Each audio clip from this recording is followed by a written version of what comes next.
Hello and welcome to Monon Park for game number 2 of our Little East Conference doubleheader.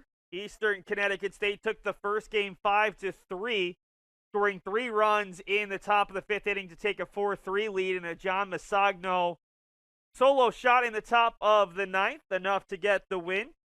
Billy Oldham picked up the victory, 7 1/3 innings, 5 hits, 3 runs.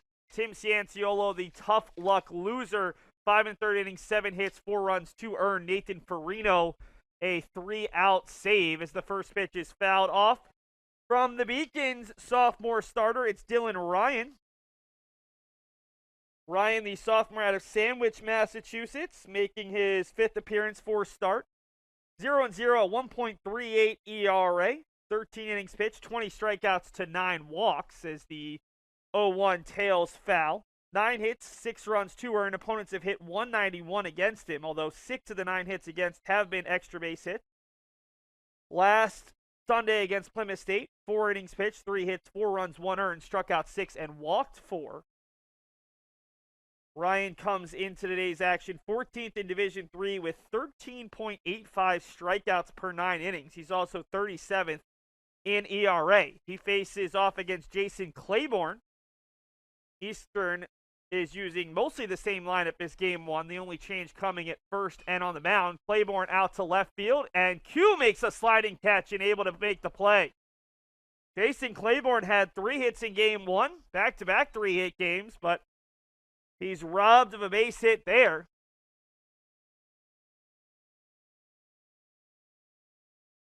Claiborne to be followed by John Mulry, Jack Rich, and Luke Broadhurst. The top 4 stay the same here in game 2. Ryan Bagdasarian moves up a spot in the 5-hole. Dean Slavin starts instead of Holden White at first base, hitting 6th, and it's the same bottom 3, Matt Malcolm, Owen Marika, and Noah Plantamura. Beacons have a very different looking defense here in game 2. It's 0-1 to Mulry, who hit that solo shot in the 9th of game 1. In game 1, he went 2 for 5 with a double, a homer, 2 runs scored, and 2 RBI. Also flew out to center twice and struck out 1. 1-1 coming from Ryan on the outside half, 1-2. For the Beacons, defensively, it's the same outfield from left to right. Thomas Cue in left, Ben Irvine in center, and Steve Brookwell in right. The infield, though, very different. Noah Motter, one of the Beacons' seniors, starts at third base. The 1-2 offering on the outside half, strike 3. Home plate umpire Dominic Rivetto for game 2 as he moves from the bases. Joseph Karasauer, game 1, home plate umpire, moves to the bases. Johnny Zerilli stays at shortstop, but Aiden Blake moves from third to second. Michael Como starts at first base, and Craig Corliss, Beacon's first baseman in game 1, is behind the plate. First pitch to Jack Rich in there for strike 1. Rich, the DH in both ends of today's doubleheader. In game 1, he went 1 for 5 with an RBI single, and had another RBI grounder that put Eastern ahead. His 2 runs scored on an error. He also struck out swinging, hit into a double play, and flew out to center. 1-1 to one of Eastern's 12 seniors. Fouls it off. The Beacons honored 8 of their seniors. They have a couple others who they know are coming back, including Craig Corliss. Nick Lapori's another guy who's listed as a senior who was not honored. They expect him back. So both of these teams with large senior classes, and both teams with large senior classes that didn't necessarily start their careers on campus. 1-2 to Rich, fired outside, 2-2.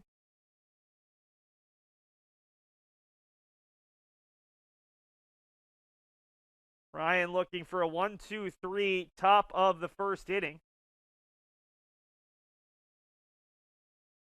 2-2 offering, swung on and missed. Back-to-back strikeouts from Dylan Ryan here to end the first inning. We head to the bottom of the first. The Beacons will bring Irvine, Blake, and Tyrone to the plate to face a very impressive lefty for Eastern, Aiden Dunn.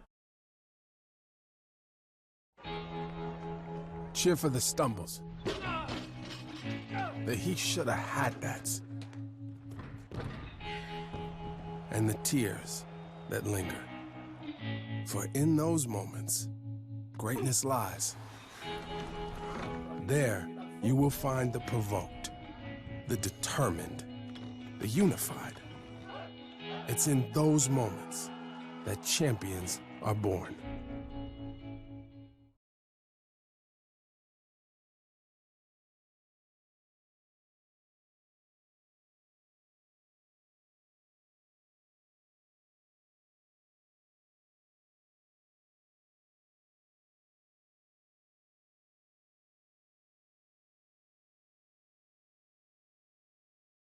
Take a look at some notes and numbers on Aiden Dunn, the junior lefty out of Westfield, Massachusetts, 5'10", 180. Attended Westfield High School where he played baseball and soccer. Also played 2 years of basketball, two-time All-Western Mass and All-League. He was a senior captain for all three teams. His freshman year back in 2019 was not effective. 6.00 ERA and 9 innings pitched, all out of the bullpen. As a sophomore, did not pitch, but this year has been phenomenal.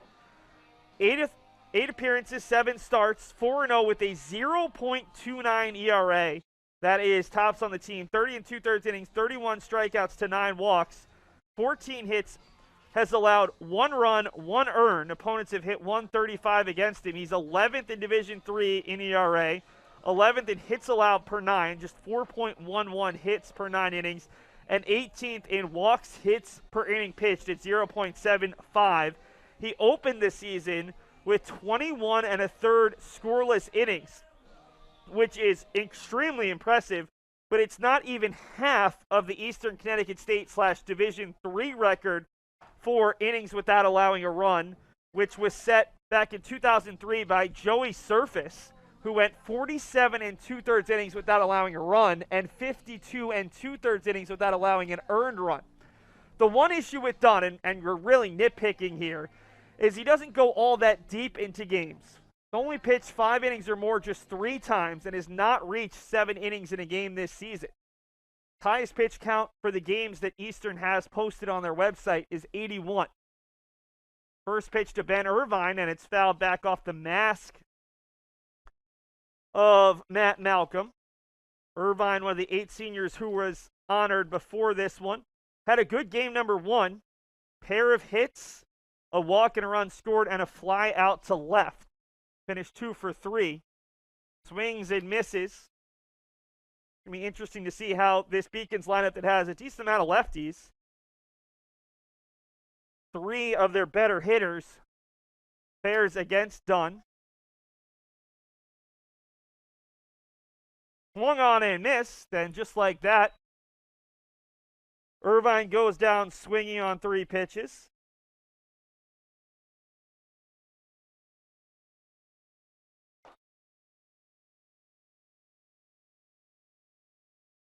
It'll bring up Aiden Blake, who started at third base in game 1, went 0 for 3 with a sac fly.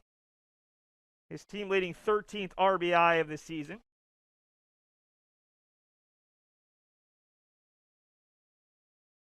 Blake, the sophomore out of Plainville, Mass, who's at second in this contest because they wanted to get Noah Motter in on senior day, fouls it off. 1-1. Blake was one of the 2 guys competing for the starting shortstop job a year ago. Has been the clear starting third baseman recently, and now gets, I believe, his first playing time as a collegiate player at second. 1-1, chops it foul.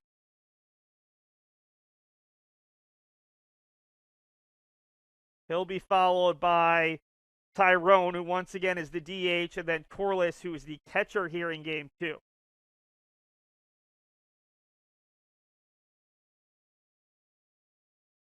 Dunn looks in. 1-2 offering, too far inside. 2-2 now for the Beacons 2-all hitter. First game was extremely competitive.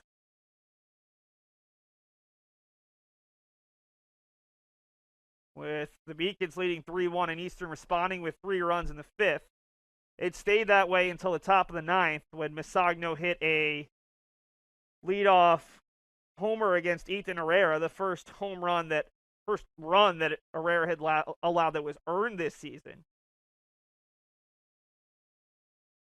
And that is low for ball 4. So Blake falls behind 1-2 and able to work himself back into the at-bat. And he's a 1-out base runner for Curtis Tyrone. Tyrone in game number 1 went 1 for 3, a 2-run double in the 3rd, flew out to left center, struck out swinging, and worked an intentional walk in the 8th inning to put 2 on with 2 outs, and the Beacons only down by a run. Tyrone takes a breaking ball that misses out wide. This is one of 3 games currently going on for UMass Boston Athletics. The Beacons softball team trails in their final game of the regular season 5-0 to nationally ranked Eastern Connecticut State on the softball diamond. Warriors come in 6th in the country. That's 5-0 in the bottom of the 4th of game 2. The Beacons lost game 1, 9-1 in 6 innings. In the lacrosse championship game between top-seeded UMass Boston and third-seeded Western Connecticut State, it's 2-1 Western early, just off the corner, 3-0 now. UMass Boston only attempted 1 steal in game 1 against Malcolm, and it was Irvine being thrown out. Don't think we're going to see much movement here in game 2 as Malcolm has thrown out over 60% of the base runners who have tried to steal against him. 3-0 to Tyrone on the outside half.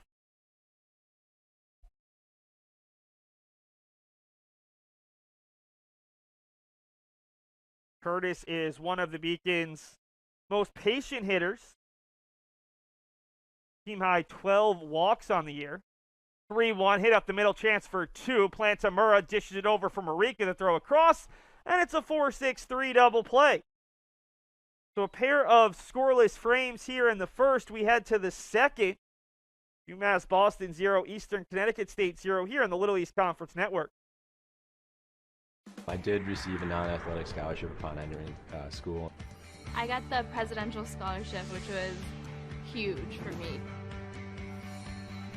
I think there's more opportunities for academic scholarships in Division III. I did receive academic scholarships. Just being involved on campus, being a leader, all those things combined kind of get me recognized. It's a great experience for me.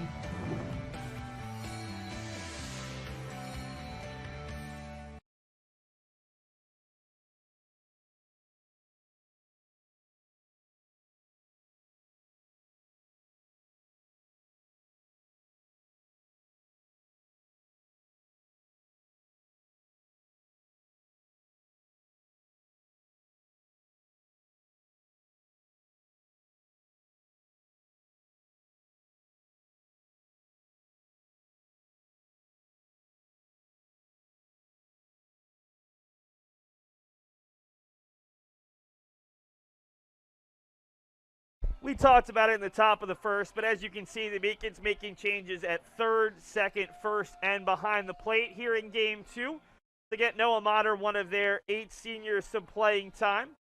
In game number 1, we saw the Beacons start Irvine, Brookwell, Tyrone, and Mike Doherty came out of the bullpen, and Mike Como came in as a pinch hitter. Tyler Aruda, who's one of the Beacons' 8 seniors, should not appear today. Aruda pitched Tuesday against Rhode Island College, pitched extremely well, pick up his second win in 3 starts this year. He's likely to pitch tomorrow against Keene State as the Beacons close out the regular season with 2 conference games at Keene.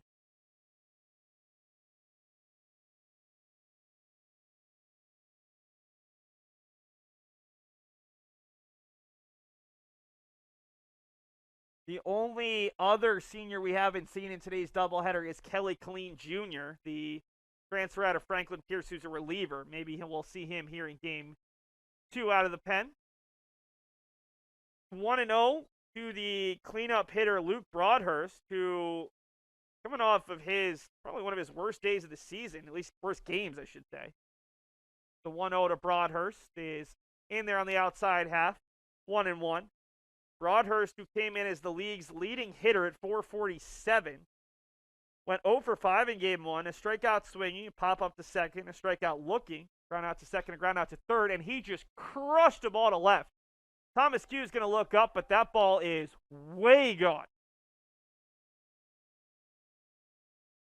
That was as much of a no-doubter as I can remember seeing here at Monin Park this season. Not that we've seen all that many home runs. This is just the 10th home game of the season for the Beacons as they hosted Plymouth State for a pair of games where they were the road team. So Eastern a 1-0 lead here in game 2. It didn't take long for Broadhurst to make his day a bit better.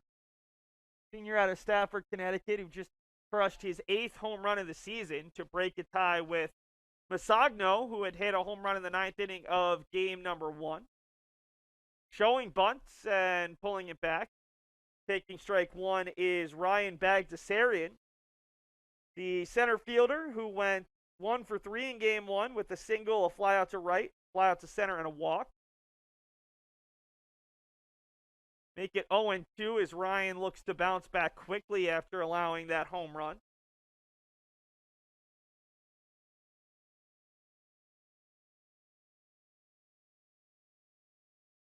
That was the 39th home run of the season for Eastern in 33 games.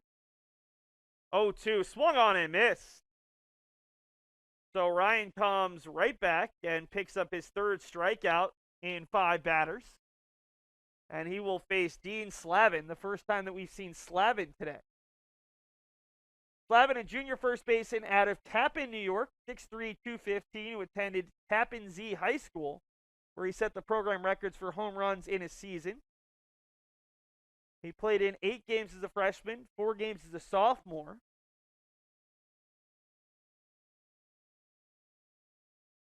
Slavin, who came on yesterday and had a pinch hit single and a run scored, making his 21st appearance and 18th start. Take to break him on the outside half, 1-1. Slavin came in hitting .333, 471 on base percentage, 593 slugging percentage coming into Friday's action. 18 of 54 with 15 runs scored. Swings and misses at a big breaking ball well outside the zone.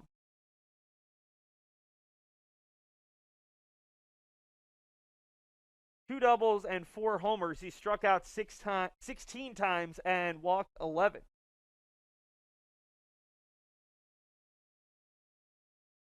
Ryan looks in, way ahead in the count at 1-2. 1-2 offering on the outside half, strike 3.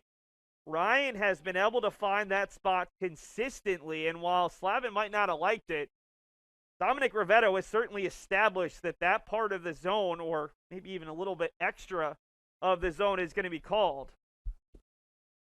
4 strikeout, 2 swinging, 2 looking for Ryan in the early going.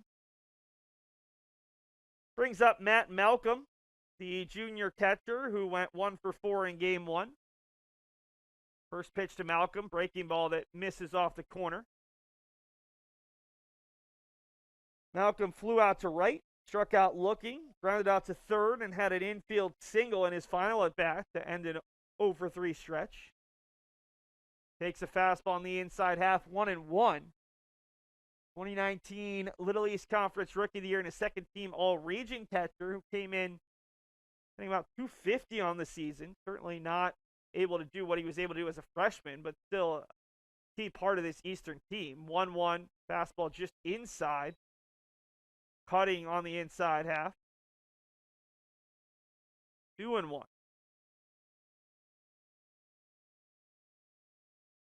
Got a goal over in lacrosse. It was 2-2 previous to that goal. Let's see which team just took the lead. 2-2 now as Ryan catches the corner, and it's Westcon who appears to have the louder cheering section. At least the cheers that are more distinct to hear up here as they lead 3-2. Still about 2 minutes to go in the first quarter. Plenty of time. 3-2 pitch hit out to center, tailing away from Irvine. This should get down, and it will, and it's going to get past Irvine and all the way to the wall. Malcolm is going to round into second. He's going to hold up there. A 2-out double for Matt Malcolm. And the Warriors, already with a run in, have a runner in scoring position with 2 down for Owen Marika. Junior shortstop out of Haddam, Connecticut, who went 0 for 3 in game 1. Ground out to short, fly out to left, a pop-up foul to the catcher, and put down a sacrifice bunt in the 8th inning.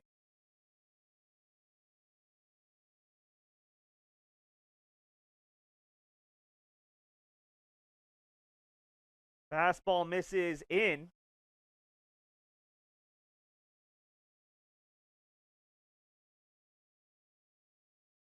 Ryan has gotten 4 of his 5 outs thus far by way of the strikeout.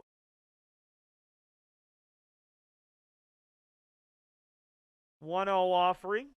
That fastball on the outside half that's been called a strike consistently, low at the knees to right-handed hitters.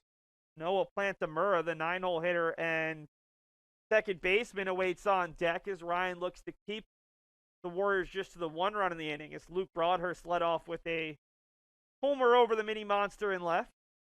1-1 breaking ball really fools Marika as he just flails at it, and it's 1-2.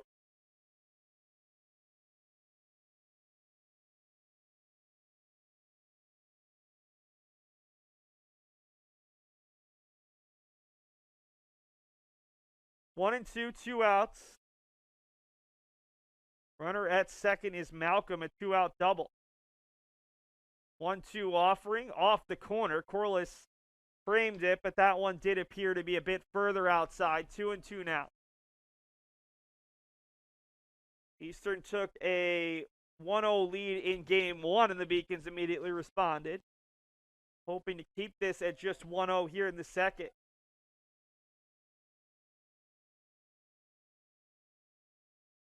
2-2 pitch, low, count runs full.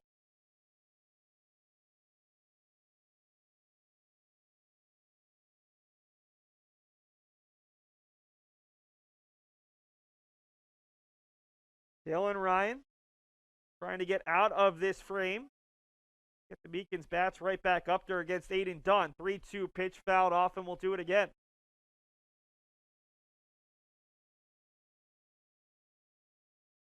These two teams will play in the same pod next week. UMass Boston hoping they'll get a game against Eastern on Thursday. They've got to go through their rival UMass Dartmouth in the 4-5 matchup. Winner will play Eastern game 2 of the day. Ball hit over through the left side past Motter. They're going to send the runner Malcolm Cue. Double clutches. His throw is up the line. And it's 2-0. And honestly, with the catcher running, I think you got to do a bit better there. Cue double clutched. If he had come up immediately in a throw that was more on line, got a chance to get Malcolm. Instead, it is 2-0 here.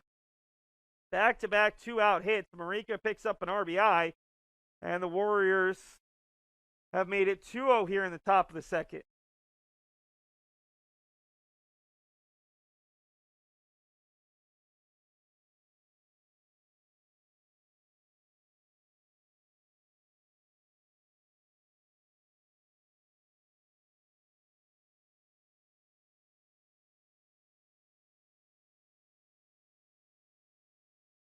Oh, 0-1 here to Noah Plantamura. Make it 1-1 now.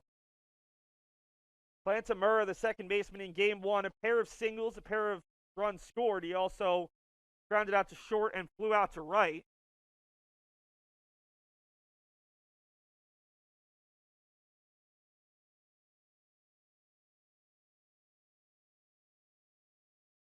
One pitch just gets a piece. 1-2. Take a look at that RBI single from Marika before we go to break. Wasn't hit all that hard, but it appeared like there was a double clutch from Cue, and then the throw up the line allowing Malcolm to score. The Beacons continue to not be quite as strong as I think Brendan Eigerbold thinks they can be. 1-2 is high. Certainly going to be one of the key focuses for UMass Boston next week in the Little East Conference Tournament. This is a team at 7-6 that has no chance in a large bid.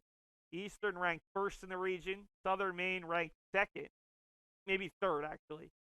The 2-2 hits the helmet there of Plantamura. Ryan clearly feeling like he lost control of that pitch. Plantamura up to first base. And Ryan, who gave up a leadoff home run in the inning and then back-to-back strikeouts before a two-out double, an RBI single, and now a hit by pitch, has 2 on with 2 outs in an inning that has suddenly got long. This is the 7th batter of the inning for Jason Claiborne, who flew out to left on a nice diving catch by Thomas Cue to lead off the game.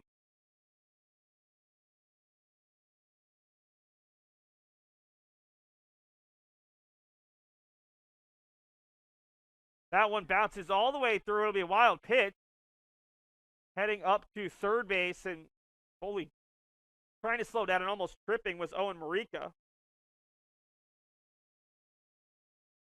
Plantamura takes second as well. And I'm a little surprised that Beacons aren't going to bring out a coach here to talk to Ryan, who's a little unsettled. Beacons lacrosse team just evened it up and took the lead over Western Connecticut State. Goals from Gavin Admiran and Jason Whitlock. Whitlock second of the day. It's 4-3 early on in the second quarter of the LEC championship game. First time that the lacrosse team has ever hosted. Third time they've been there. Still looking for that first LEC championship and NCAA tournament appearance. The pitch is inside 2-0. And again, no conversation coming here either from Corliss or from the Beacons dugout. And here it is. It was only a matter of time. Beacons are going to come out and just try to settle Ryan down, who has not pitched poorly, but already 2 runs in. Runners at second and third with 2 outs. You want to keep it here. Let's take a look right now, if we have it, of that RBI single from Owen Marika. Did not seem like Thomas Cue was confident on the throw in, and that allowed Malcolm to score. Now, this ball is not hit all that hard, but look where Malcolm is when Cue fields this. He's at third base, double clutches, and then the throw is well up the line. That's a better throw. If that throw is 2 home plate, Malcolm's out by a foot, maybe 2 or 3, and instead it's a run scored. And it could be a lot more here, as that was the second run of the inning. And there's a chance for more here as Claiborne ahead in the count 2-0. Takes a pitch, taken all the way there, 2-1.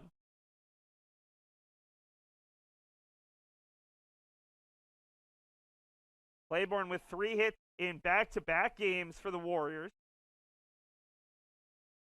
2-1 misses way outside, 3-1. First base is open for Masagno, who struck out looking in his first at-bat of this game, but does have a homer on the day.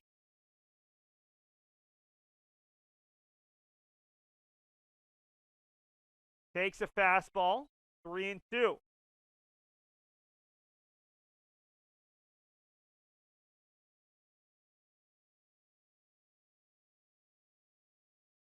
Three-two, 2 outs, 2 on, 2 runs already in. 3-2 pitch misses high. First walk for Ryan, who's also hit a batter. And Masagno comes up with the bases loaded. Marika at third, he had that 2-out RBI single. Plantamura was hit in the helmet, and Claiborne just walked.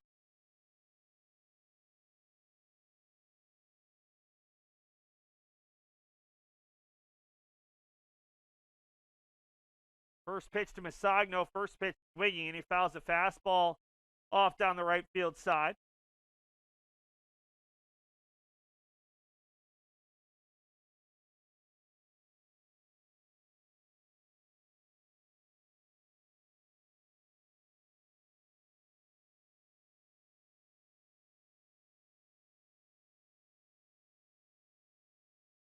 0-1 coming to the senior left fielder out of Tappan, New York. Throw over to first. It's close, but Claiborne able to get in there. Claiborne is, well, you're not going to steal a base here, but he is the most eager base runner on Eastern with 11 steals. They get 12 steals on the year, and they almost had him caught. He was trying to get a big lead, hoping to potentially score on an extra base hit. Masagno hits one, tailing foul down the right field line. Long run for Como, who's under it, and he makes a jumping catch, and it gets away from him.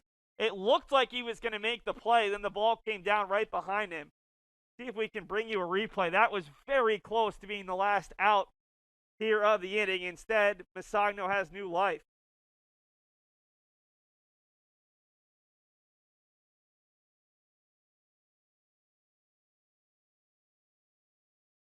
Got to be frustrating for Ryan, who been close to getting out of this a couple times. 0-2, way ahead of Masagno, who's already struck out looking. 0-2 pitch, hit through the left side. This will score at least one. They're going to send the runner from second. That's Plantamura. Cue's throw is to Motter. They have the runner off at second, and now it's Claiborne in a pickle. It's 4-0, and Motter can't make the catch. Picked up by Blake, and there's no one covering second, and the Beacons, a comedy of errors there in the pickle. No one covering second after the drop by Motter. It is 4-0, and it could get a lot worse.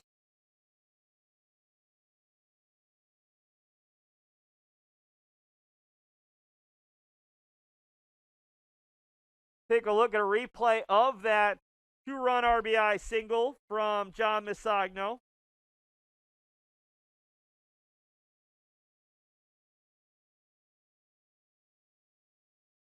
Jack Rich is up. I'm actually being told it's the look at the play that Como almost made on Masagno that would have been the final out. The Beacons defensively not making the plays behind Dylan Ryan.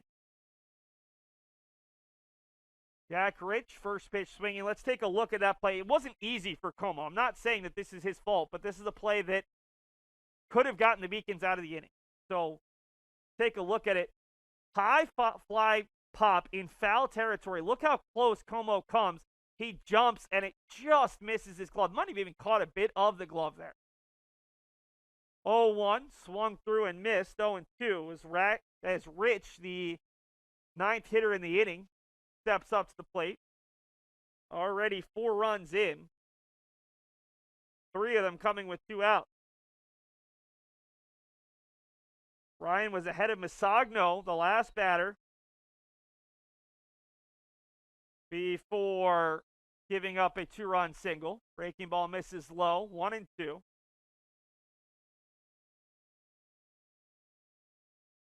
And then the worst part was Ryan could have been out of the inning. They had Claiborne way off of second base, and they weren't able to execute in the pickle. Rich steps out. Leadoff homer from Broadhurst. Double for Malcolm. Single for Marika. Hit by pitch. A walk. And then a 2-run single from Masagno. 4-0 here in the top of the second inning.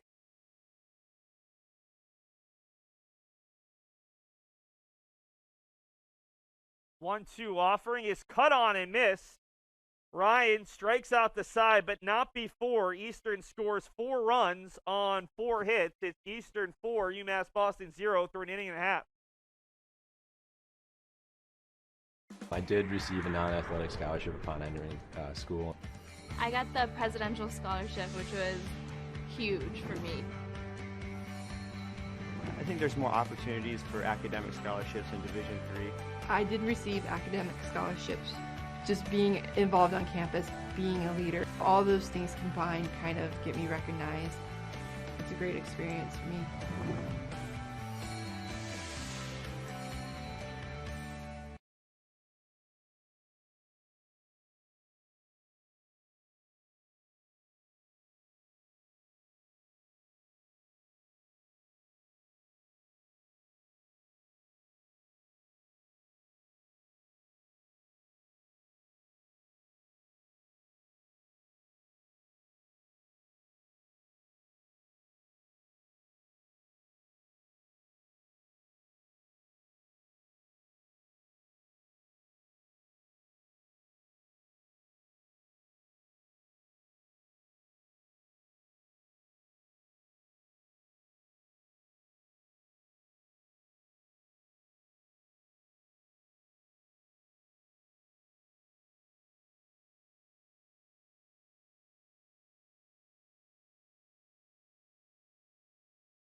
Michael Como, the Beacon senior first baseman out of Andover, Mass, to the plate with 2 down in the bottom of the second.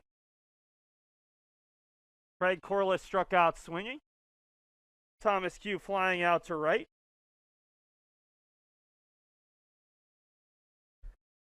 The Beacons look to get something going against Aiden Dunn, who has faced the minimum thus far. Allowed 1 walk, but an inning-ending 4-6-3 double play to get out of the first, as there's a foul tip into the glove of Malcolm.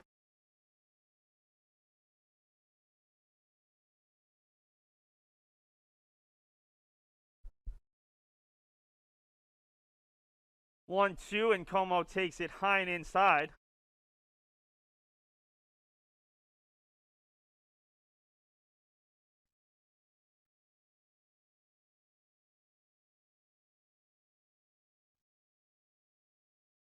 Two, 2 outs, and Como fouls it off.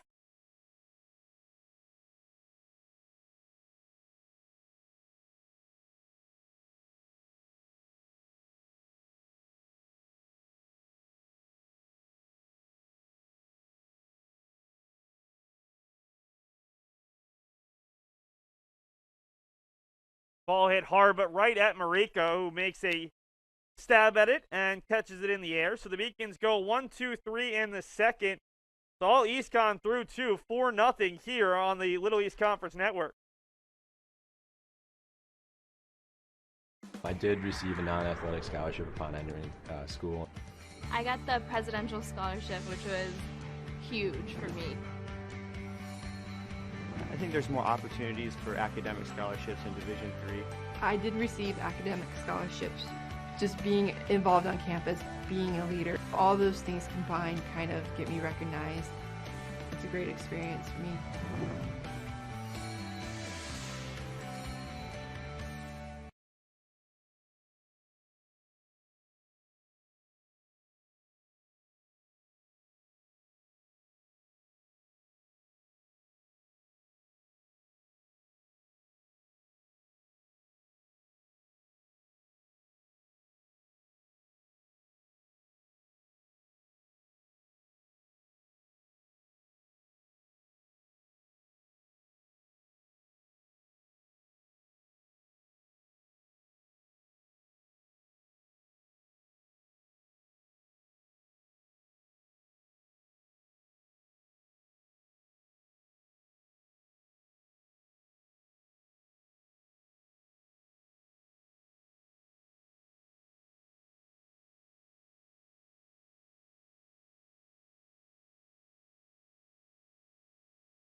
Top of the third inning, Eastern scored 4 runs on 4 hits.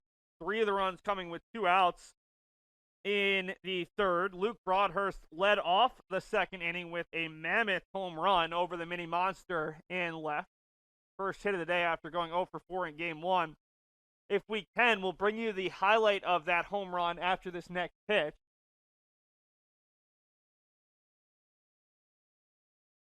One and two coming to the senior third baseman out of Stafford, Connecticut. Chops it foul, and it's knocked down by the third base coach. Take a look right now at the home run that started off that 4-run fourth.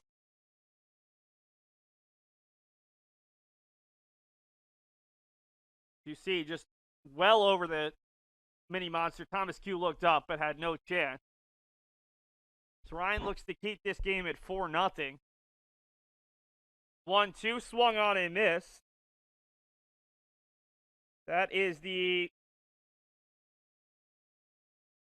6th strikeout for Dylan Ryan here through 2 1/3. 6 of the 7 outs that he's recorded have come by way of the strikeout. That's the positive. The negative is when they've hit the ball, they've done fairly well if you're Eastern. 4 of the 5 balls that have been put in play have been hit. 0-1 here to Ryan Bagdasarian, who struck out looking for the first out in the second. 0-2 now to the center fielder. Pitch way outside, 1-2. When Ryan is missed today, he is missed by large margins. Got a couple of balls go well outside the zone or a couple of balls up near the head. When he's on, he's been hitting the corner. 1-2. That's fouled off. That was one of those pitches that was destined for a corner, if not for Bagdasarian swinging.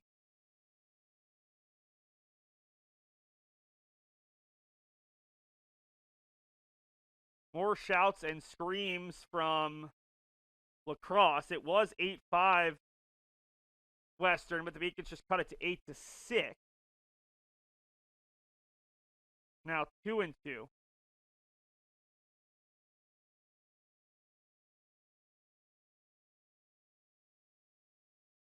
Ryan looked in for the sign. And a swing and a miss. Dylan Ryan with 7 strikeouts now. Beacons played a little bit better defense behind him. This game could be 2-0.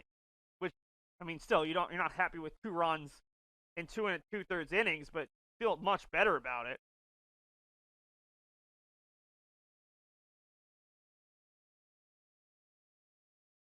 First pitch is in there to Matt Malcolm, who found himself behind in the count. I think he had 2 strikes. Actually, this is Dean Slavin. Sorry, getting ahead of myself. Slavin struck out looking his first time up.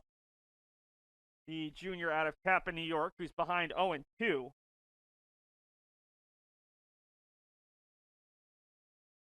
Ryan, remember, 14th in D3 with 13 8.5 strikeouts per 9. He struck out 5 or more 3 times. 7 is a new career high in 4 starts. He had 6 on 2 occasions. Beacon's season high this year is 9 strikeouts in an outing. And Ryan's got 8 through 3 frames. He struck out the side in back-to-back innings. Each of his last 8 outs have been by way of the strikeout, but the Beacons trail 4-0.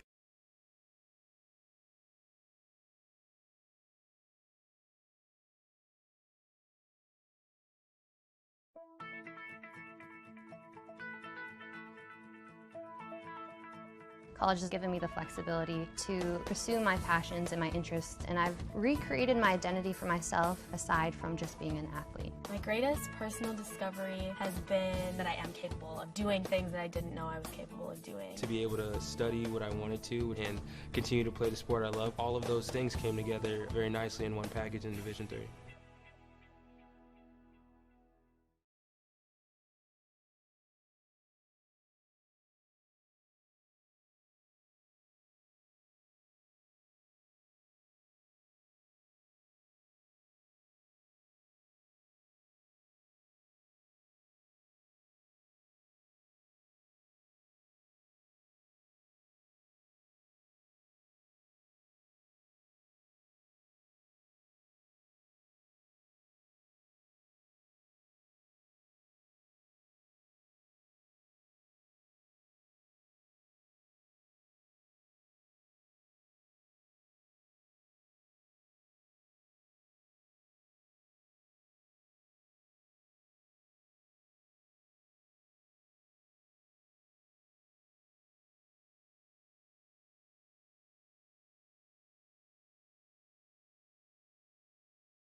Gianni Zerilli, followed by Steve Rookwell and Noah Motter here for UMass Boston in the bottom of the third, trailing 4-0. First pitch is high from Aiden Dunn, who again, 0.29 ERA, has given up 1 run all season. The only issue for him is he doesn't pitch that deep. but he's only been forced to throw 28 pitches through the first 2 innings. 1-1 now.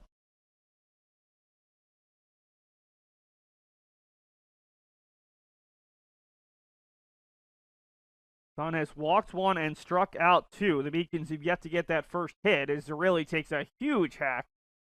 Swings through it. 1-2.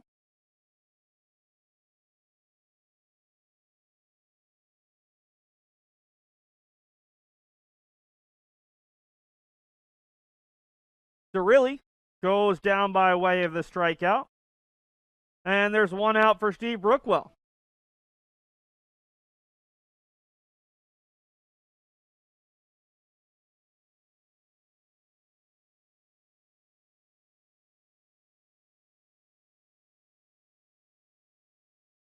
Brookwell, the right fielder in both games today, fouls off the first pitch.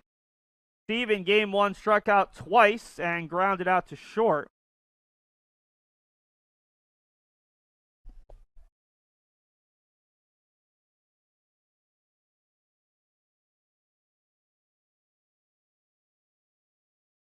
Oh, 1 offering to Brookwell. Might have been a strike, but Matt Malcolm unable to handle it. 1-1. Pitch looked to be in a decent location.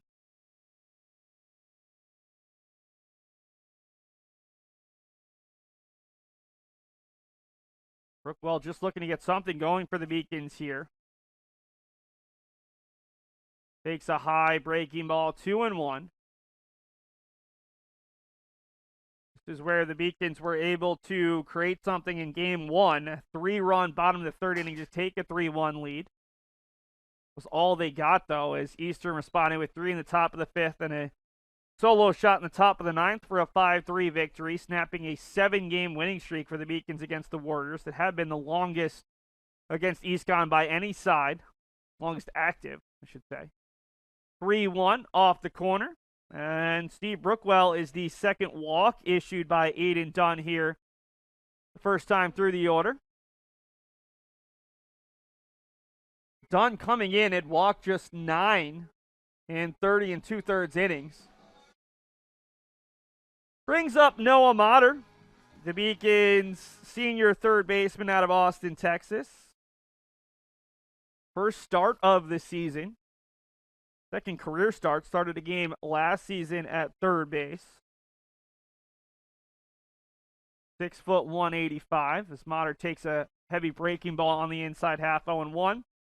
Motter attended Vandergrift High School, an all-district second-team player, making his 12th career appearance and second start. Still looking for that first collegiate hit. 0 for 10 with 2 runs scored, 3 strikeouts, 3 walks. 0-1 with Brookwell over there at first base, and he swings through a fastball 0-2.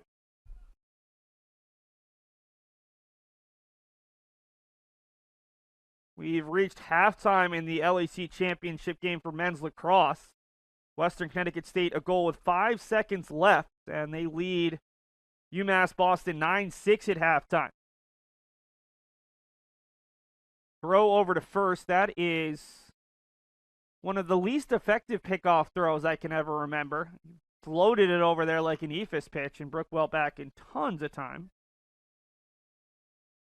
Certainly better than throwing it away, but not very effective there by Dunn.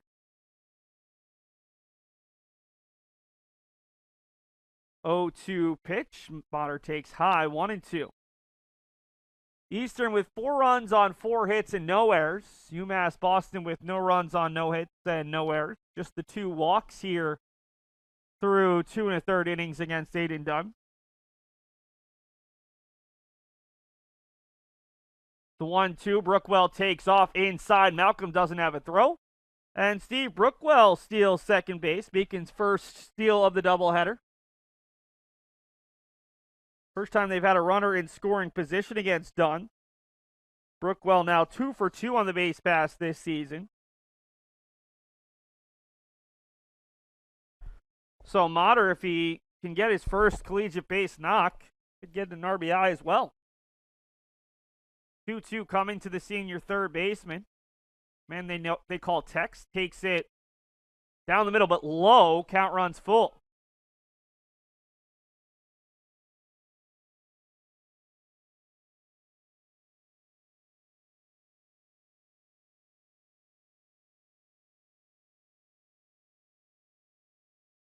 Full count. Dunn walked the last batter, Brookwell, who stole second. Motter looking to get on either way. Hit, walk, hit by pitch, doesn't matter.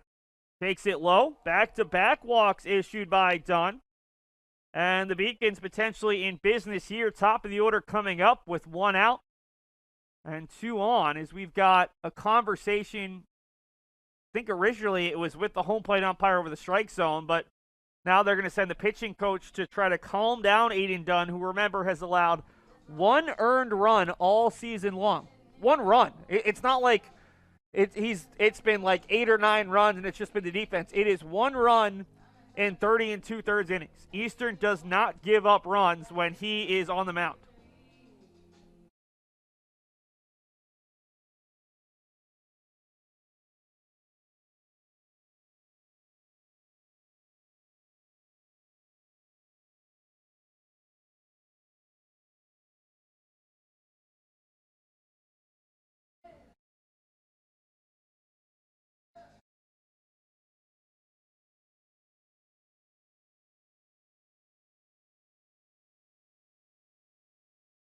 Brings up Ben Irvine, who struck out swinging his first time up.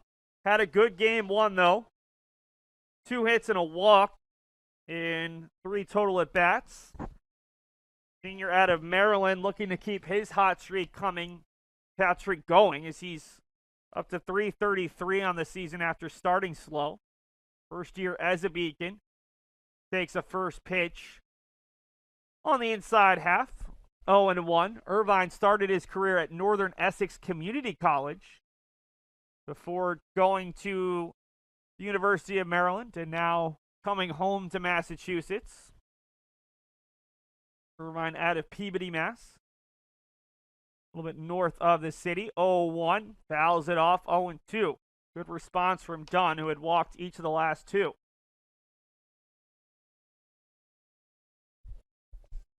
This is the Beacons' first time they've had a runner in scoring position. First time they've had multiple runners on against Dunn after they were limited to just 3 runs in game number 1, snapping their 3-game winning streak, a season high. 0-2 to Irvine in there on the corner. Irvine didn't like it, but that is the 2nd strikeout of the inning, 4th strikeout of the day for Dunn. And he's got 2 down for Aiden Blake. Blake walked but was erased on a 4-6-3 double play to end the 1st inning. Still looking for his first hit of the day. 0 for 3 in game 1 with the sac fly. Leads the Beacons with his 13 RBI. He's at second base here in game number 2. First start of the year at second, as he typically plays at third base. Takes a breaking ball right down the middle. 0-1. Eastern ranked 17th in the country. Already have wrapped up the LEC regular season at 14-1. Lone loss coming against Southern Maine. Those 2 teams split 4 games, 2 conference, 2 non-conference. Plantamura keeps coming in at second base to try to keep Brookwell close. Fastball well outside, 1-1. Maybe that's part of why Matt Malcolm has been so effective this year at limiting base runners. He's got a great arm, but also Eastern does not give base runners much leeway, especially at second base, where both middle infielders dance around and threaten to come in behind the base runner. 1-1 breaking ball. High. 2-1.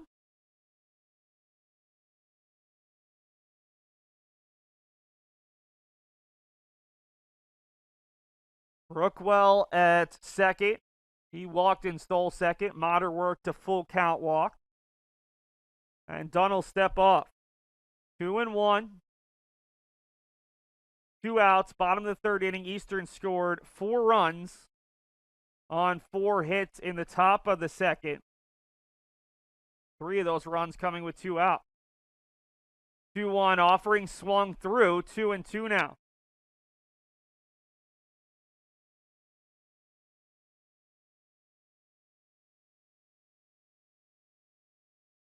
UMass Boston has not been swept in a doubleheader all season long. They split with Western Connecticut State and UMass Dartmouth. They were swept by Southern Maine, but those were back-to-back single games. Is bobbling this one is Broadhurst, and the Beacons, who had a double steal in effect, have their first ball that was put in play that has led to a base runner. I'm not sure if this is going to be a hit or an error on Broadhurst. It should be an error. Waiting on the official scoring. Broadhurst certainly was affected by Brookwell coming in. I think he thought, oh, maybe I'll go to third. Then he bobbled the bounce. And it allowed Brookwell to reach and Blake over there at first base. Bases are full for Curtis Tyrone, the Beacons, one of the Beacons' top hitters. First pitch, breaking ball, held off, but it's in there for a strike. It does go down as an error, so the Beacons still looking for that first hit, and they'd love it to come right here. Tyrone hit into an inning-ending 4-6-3 double play his first time up. In game one, he went 1 for 3 with a 2-run double and an intentional walk. Now we've got a stoppage out there at second. Motter is tying his shoelaces. Second time today we've had small stoppage because a base runner for the Beacons was tying their shoes.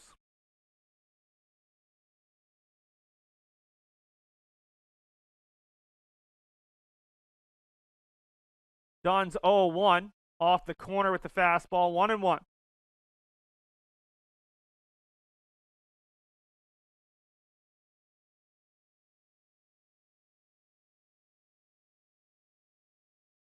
Big spot here. UMass Boston would love to get 2 back at minimum. Love to get 2, period, against Dunn. Swings and misses at the breaking ball, 1-2. After all, Dunn has given up just 1 run all season long. This is probably as good of a chance as most teams have had against Aiden Dunn with the bases loaded and one of their top hitters up.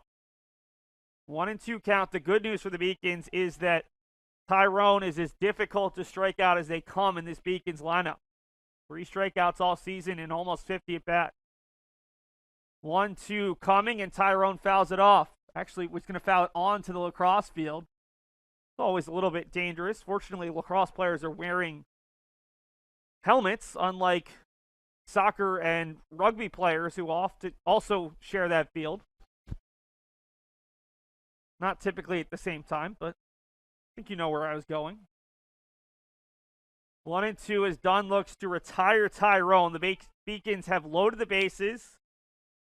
Pair of 1-out walks and an error on the third baseman Broadhurst, who came in with a team-high 8 errors and an .889 fielding percentage, which was lowest amongst all regulars for Eastern. Tremendous hitter, but has struggled a bit at the hot corner. 1-2 pitch. Tyrone swings through the high fastball, and the Beacons leave the bases loaded here in the third. 5 strikeouts for Aiden Dunn. He has a 4-0 lead through 3 innings.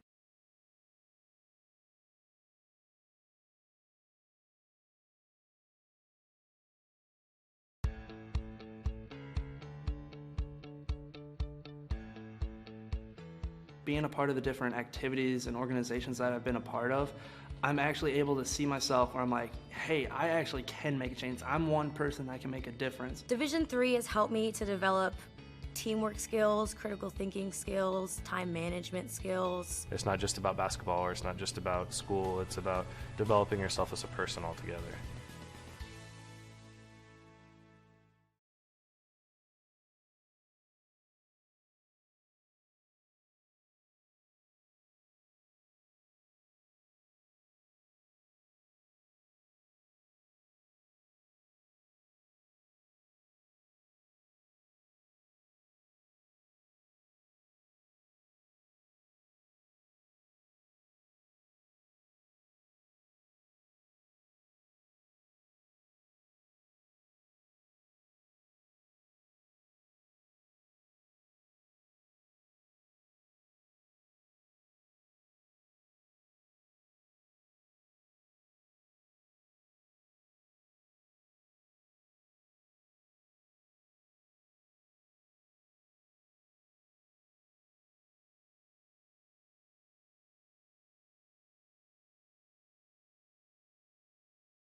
Dylan Ryan out for his 4th inning of work. He has pitched well. The issue is when Eastern has put the ball in play, it's been effective. Ryan with a career-high 8 strikeouts through 3 innings. Each of the last 8 batters he's retired has been by way of the strikeout, including striking out the side in the 2nd and the 3rd. The issue is Eastern has put the ball in play 5 times, and 4 of them have led to hit.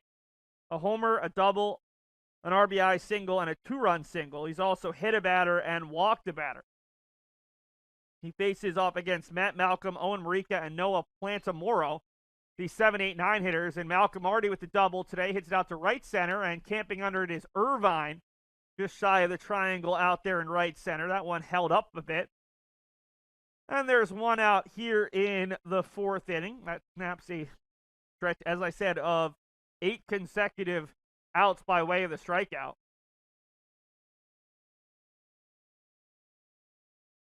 For Ryan, 68 pitches through 3 1/3 innings. Not quite where you want it. But again, that 4-run top of the 2nd was extended a bit by the Beacons not defensively executing as much as they could have. They don't have an error on the board, but it just feels like the Beacons haven't quite made as many plays this year defensively as they have in past years. 1-1 here to Marika, who had an RBI single to left. That was one of those plays where it wasn't hit all that hard, as this one's hit to Zerilli. 2 bounces, pick, throws, and Marika is retired. Felt like the Beacons had a chance to get Malcolm, who was running from second, the catcher, for the final out of the inning, and instead Malcolm was in time because the throw was way offline. So Eastern coming out swinging earlier on, and they put the ball in play, but haven't been able to do anything with it.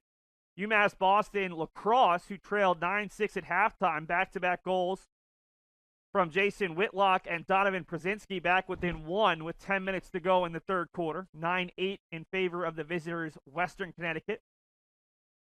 I know that if you cared as much about that game, you'd probably be over at that game, as they are allowing fans in the stands at Lacrosse, or even watching it. But if you're a UMass Boston fan, you probably want to root on all the teams. Ball hit softly over to Blake, and it's a 1-2-3 inning for Dylan Ryan. A quick one as well.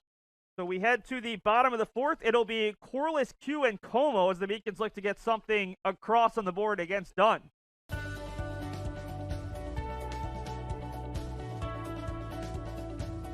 I just wanted to get good grades and to do well. But it also made me realize that I have a lot of career goals. You're there to get a full college experience, not only participate in your sport, but participate in things outside of that, and it's all about growing as a person. My coaches have helped me with figuring out who I really am. Their lives are dedicated for us to succeed.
Four nothing Eastern here in the bottom of the 4th inning. It'll be Corliss, Cue, and Como looking to get something going against Aiden Dunn.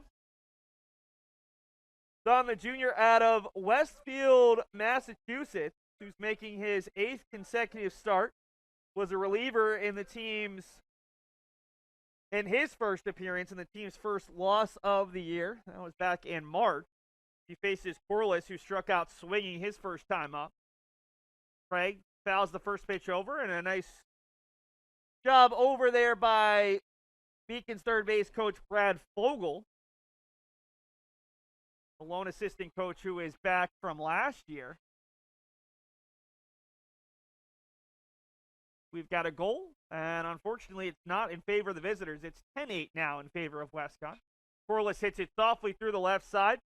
That's his second hit of the day, and the Beacons have a leadoff base runner for the first time today. First hit against Dunn. Could have used that one batter earlier. Then the bases loaded with 2 outs when Dunn was able to get a strikeout against Curtis Tyrone.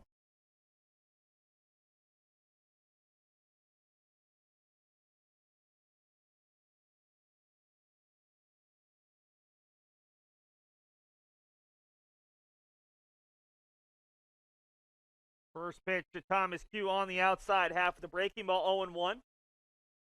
Cue is 0 for 5 on the day, went 0 for 4 in game 1 with the pop up to second and 3 groundouts to short. He flew out to right in his lone at bat of this one. 0-1 pitch, swings at a fastball, 0-2. Dunn doesn't throw hard, but his fastballs appear to have really caught up against the Beacons a couple times where they're just looking off speed, and the fastball really seems to overpower them. 0-2 pitch, hit through the right side. Corliss had to avoid getting hit by it. They are going to send him to third. Claiborne is up. His throw is the second baseman. The Beacons have runners on the corners with no outs. So a very good start here to the bottom of the fourth. The Beacons, again, any run against Aiden Dunn is good. Now, UMass Boston can't be content with 1 run and just hoping that Dunn's day is done at some point. But it's an accomplishment if you score against him. Dunn at 61 pitches here after 3+ innings. The Beacons, again, hoping that maybe they can face him here in the 4th or even the 5th inning. Michael Como, who lined out to the shortstop, last at bat, takes a first pitch fastball. Not really a good squeeze situation. Craig Corliss, a catcher / first base, not the guy that you want potentially involved with a play at the plate. Cue with good speed over there at first base. Maybe you think about trying to send him to avoid a double play. 0-1 pitch. Como hits it high out to right. This should easily score Corliss. Claiborne coming in. Cue's not tagging. Corliss is.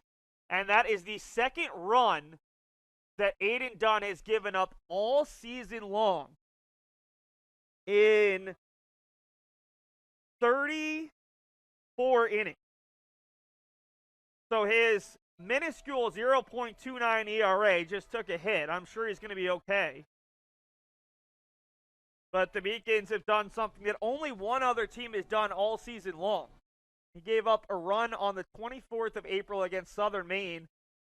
That was the non-conference game. 6 2/3 innings, 4 hits, 1 run, while the Beacons become the second team to score against Dunn. Cue takes off. The low pitch, the throw into second is not in time. And Thomas Cue does something that doesn't happen very often, steal against Matt Malcolm. So the Beacons are just creating a little bit of havoc right now. Can they get a second? 1-0 to Zerilli. As the Beacons lacrosse team just scored to make it 10-9.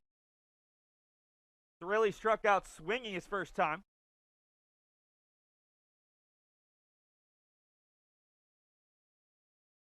Cue bouncing off there at second base, trying to get the attention of Dunn. 2-0 now. Cue with excellent speed at second base. Zerilli on the day, got a hit in his first at bat, but has gone 0 for 4 since then. He scored one of the Beacons' 3 runs in game number 1.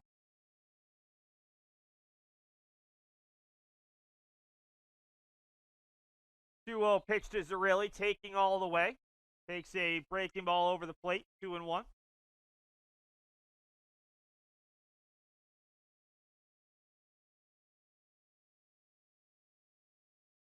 UMass Boston has cut it to 4-1. They'd love to get at least 2 here. Got Cue out there with great speed at second with 1 down. Cut it to 4-2. You're right back in it. 2-1 to Zerilli. Big cut. Swings and misses. 2-2.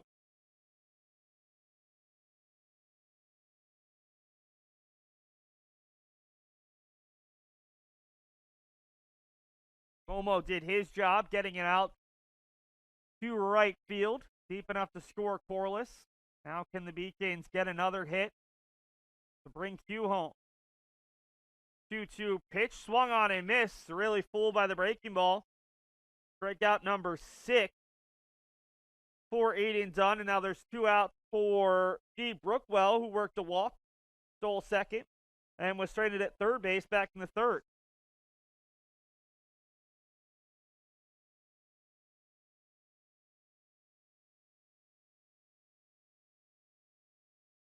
Brookwell still looking for his first hit of the day. Went 0 for 3 in game 1. Came in hitting .241 on the season. First pitch to Brookwell. Thinking breaking ball. Took a fastball 0-1.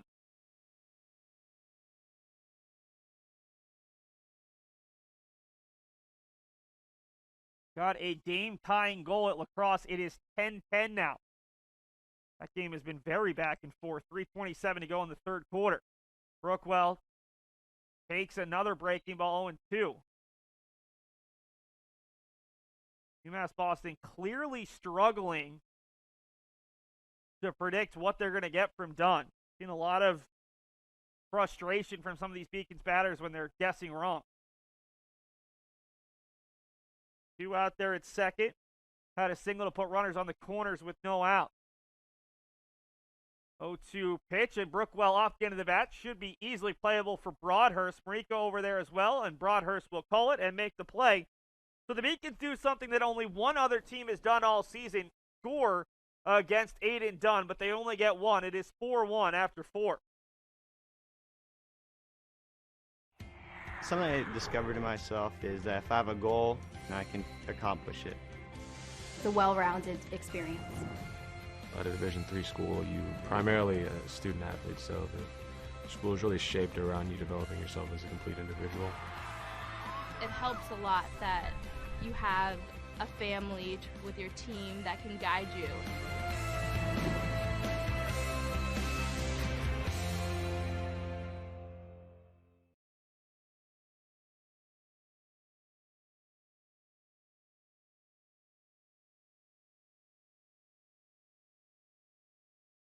Well, you see some Eastern Connecticut State players dancing. Why not? They have had quite the 2021 season. The Warriors already have clinched the regular season title. Typically would be the hosts of the entire LEC tournament this year because of COVID, with several teams not being allowed to stay overnight during the conference tournament. They'll only host a 3-team pod next weekend, and then if they are still alive, if they win their 3-team pod with the 4th and 5th seeds coming to Willimantic, Connecticut, they would then host the the only remaining team, the team that comes out of the 2-3-6 pod. UMass Boston will likely be one of the 2 teams going down to Eastern Connecticut State. Likely will be in a matchup with UMass Dartmouth in the 1-4-5. Beacons lacrosse team just took their first lead, I believe, of the game. They were trailing 9-6 at halftime. They lead at 11-10 now. Thrilling back and forth game in the 2021 Little East Conference Men's Lacrosse Championship game. The lacrosse team, one of the few programs on campus who have yet to get to an NCAA tournament, potentially 17 minutes and 37 seconds away. Jason Claiborne is the leadoff hitter for Eastern and the leadoff hitter here in the 5th. He's heading the count 2-0. Claiborne has flown out to left and walked. Claiborne was stranded at second base back in the second, part of that 4-run inning.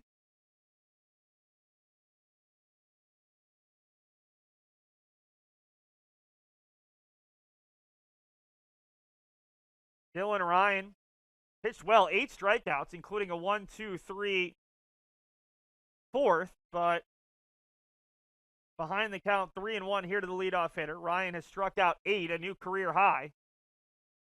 He's also allowed 4 hits, a walk, and a hit by pitch. All of those coming in the second innings. Claiborne fouls it off, trying to slap that one down the third baseline, try to keep it right inside the line. That's kind of what you see in softball, that slap motion, but don't see it in baseball. I guess Ichiro kind of slapped, but very different looking approach. Ichiro is also someone that very few baseball players can ever hope to emulate. 3-2, too far inside, a leadoff walk. First time that Eastern has had a leadoff base runner today. Getting louder over at James Cotter Field as the Beacons look to essentially extend their lead over Western Connecticut State. 8-0 coming into today's championship game, and Ryan again misses up and into a right-hand hitter, hits John Masagno, second hit by pitch, and just like that, after his most effective inning of the day, in the third, 1-2-3, and then another 1-2-3 in the fourth, as walked and hit a batter. WestCon just scored to make it 11-11 with 37 seconds left in the third. My guess is that game's going to go down to the final possession over to our left.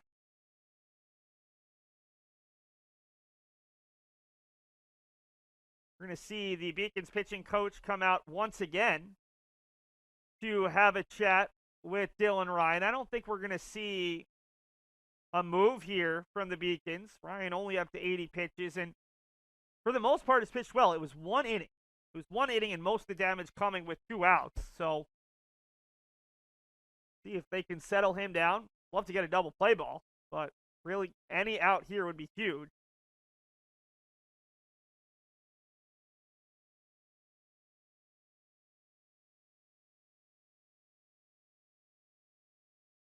Higher infield along with the pitching coach.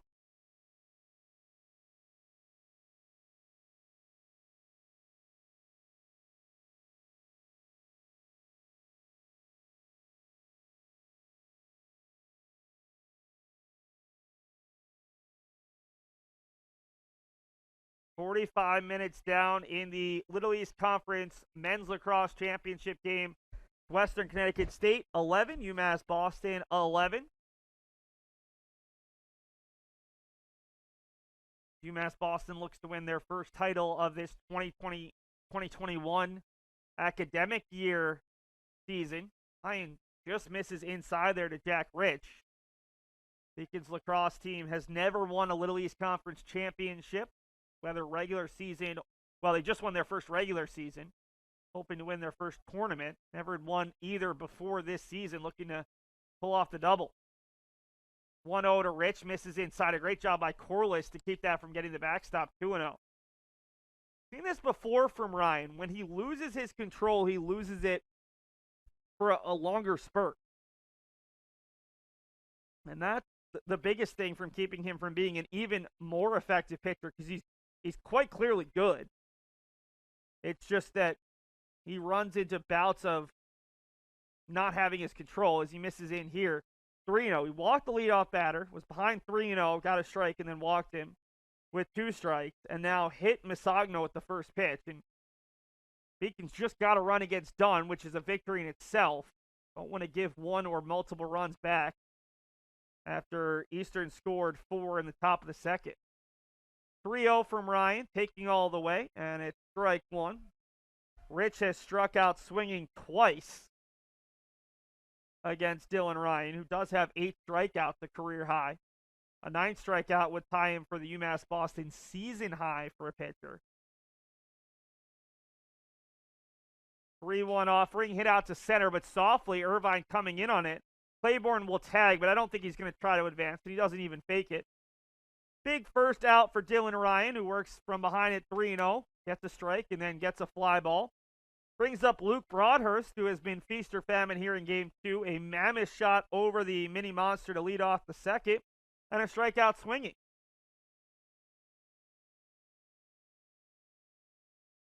Broadhurst came in tops in the conference, hitting .447.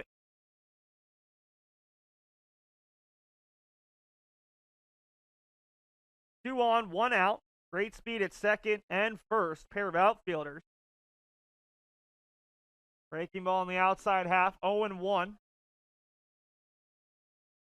Broadhurst, who is likely going to be the LEC Player of the Year. We won't find out the all-conference selections until, I would assume, after the Little East Conference tournament ends. That's typically how it goes, although this year with a 2-week LEC tournament, maybe we'll find out before the LEC Championship Series. 0-1 offering just off the corner. 1-1. Speaking of all conference players, I'm sure Aiden Dunn will be on there somewhere. Although Eastern could have an argument for Josh Vincent, their ace, and even Billy Oldham, their 2. For UMass Boston, the problem is their pitchers just haven't pitched that many innings. The way Alex Amalfi's been throwing, that catches the corner. He's certainly deserving of an all-conference bid, but can you give it to a guy who's only pitched 3 times? Same thing with Tyler Aruda in more limited innings. Even Mike Darty out of the pen has pitched extremely well. 1-2 now to Broadhurst, who's taken all 3 pitches he's seen. 1-2 just gets a piece of that. Really was just trying to protect and got a piece of that breaking ball that was going to be well outside the zone. The Beacons lacrosse team just took the lead once again. Gavin Admiran, their leading scorer, with his 12th goal.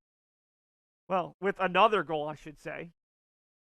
12th goal of the game. He came in with 60 points in 8 games. Still over 13 and a half minutes left in that championship game. 1-2 offering from Ryan. Swung on and missed. The 9th strikeout of the game from Ryan ties the Beacons' season high, and it's a huge spot. 2 on, no out. Gets a fly out and a strikeout swinging. Essentially 1 pitch away from getting out of this inning and keeping the Beacons within striking distance.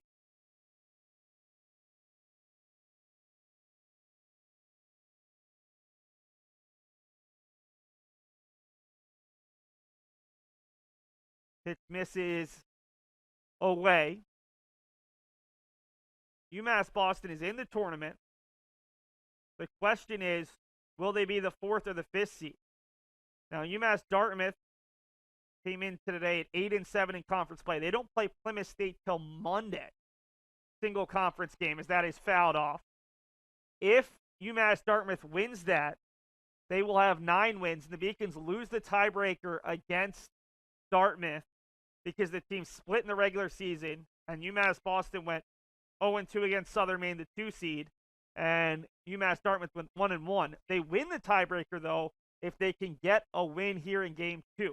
Because UMass Dartmouth went 0-2 against Eastern. The Beacons would be 1-1.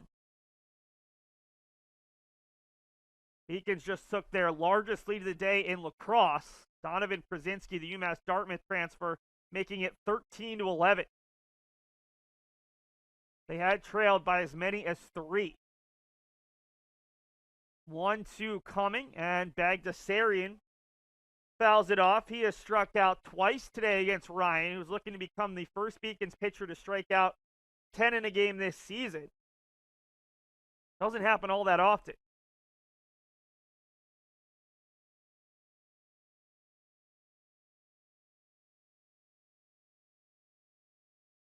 Look back at second. That's Claiborne. And he'll step off. The Beacons' record for strikeouts in a game, Jamie Soto back in 2006, Will Barrick in 2013, both had 16 strikeouts. They've had a number of 2 more with 15, 2 with 13, and 5 with 12. Ryan looking to become potentially a double-digit strikeout guy right here. Breaking ball on the inside half. Absolutely fooled Bagdasarian. Another strikeout, 10 through 5 innings. We head to the bottom of the 5th inning. Can the Beacons get some run support for Dylan Ryan?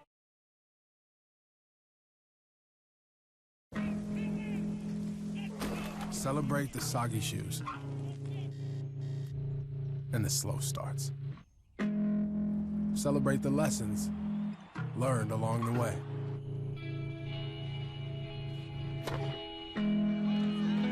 These are the wins. Not the shiny nail-biting kind. These are the last a lifetime kind.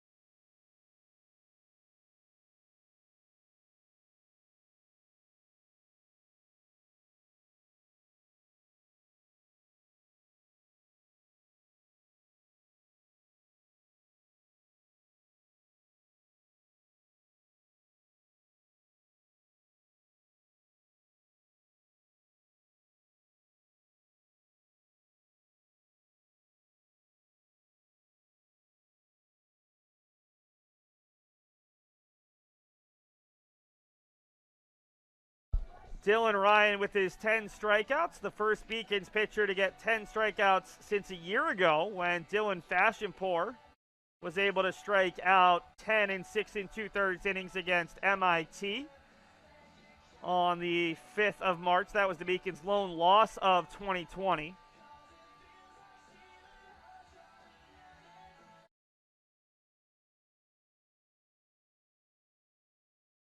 UMass Boston will have 9-1-2 here in the bottom of the 5th. Noah Motter, who worked a walk, his 4th career walk, followed by the top of the order, Ben Irvine and Aiden Blake.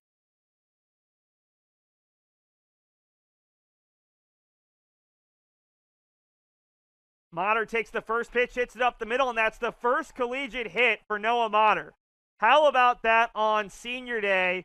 Motter is clapping it up hard, and honestly, Eastern threw it over to first, hoping that Motter might not get back to the bag in time. That is a really nice senior day moment. Motter's not one of those guys that's only in the lineup because it's senior day. He's worked hard, got a start last year. And he comes up with collegiate hit number 1. Had been 0 for 10 in very limited chances first 4 years. Certainly would have seen more time last year, but if not for the pandemic, as that wild pitch gets away from Malcolm, and Motter's up to second base. Can the Beacons get a second run against Aiden Dunn? That's the big thing. Can they put some pressure on Eastern after they gave up 4 in the top of the 2nd? Dylan Ryan has pitched well, has kept them in this game. The Beacons lacrosse team just made it 14-11 with 10:01 to go. Gavin Admiran is taking over. Irvine has struck out twice, needs to put the ball in play here, as that is low and away, 2-0.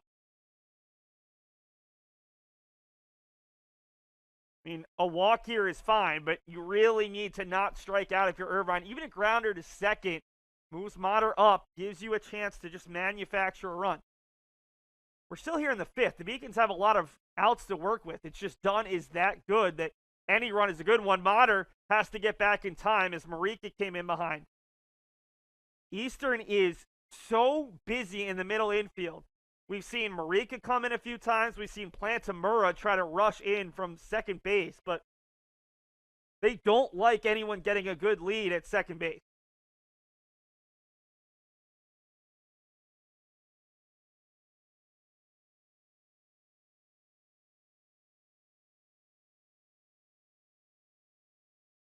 Two-0 to Irvine. Breaking ball on the outside corner, 2-1.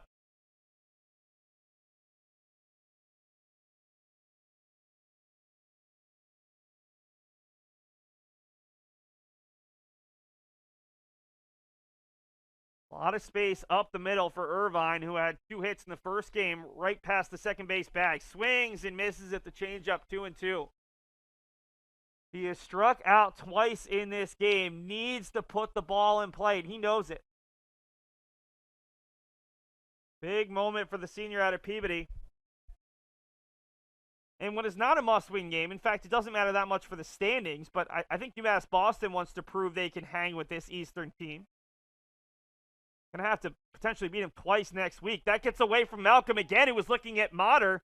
That's a pass ball, and it's a bad pass ball because Malcolm was so focused at staring down Motter that he just allowed the ball to get through. Motter is still smiling from ear to ear over at third base after that first collegiate hit.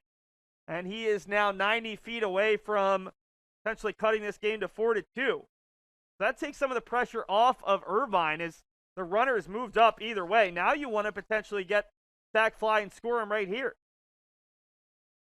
Motter does have 2 runs scored in his career, including the game-winning run last year on opening day against Stevens, and Irvine fouls it off. Noah came to UMass Boston all the way from Austin, Texas. Not the furthest player on the Beacons roster. They have some guys from California. Even throughout his time, they had a player from Oregon. But long way to come, and really enjoyed it. Now he's getting a chance on senior day.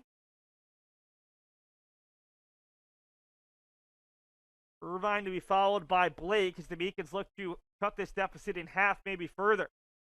Irvine swings and misses. Third strikeout in 3 at-bats. That is now 7 strikeouts for Dunn. And it'll be up to Aiden Blake here with 1 out to score Motter. Again, it doesn't take a hit.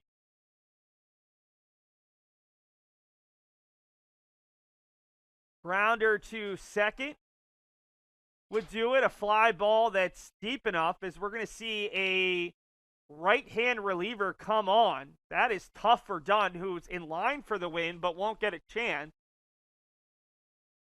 And Aiden Dunn's day is done. That's a lot of D's there, as he will go 4 1/3 innings. He has 7 strikeouts, just the 1 earned run, but that's a lot for him. Could become as many as 2. And we'll see a reliever come on for Eastern for a righty-righty matchup as they try to keep Dunn's day at just 1 earned run.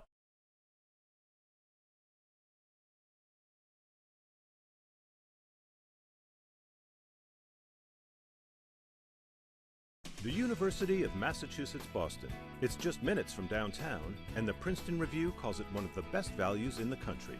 A nationally recognized institution of academic excellence and research, UMass Boston offers more than 150 undergraduate and graduate programs, 16 Division III sports, and more than 100 student organizations.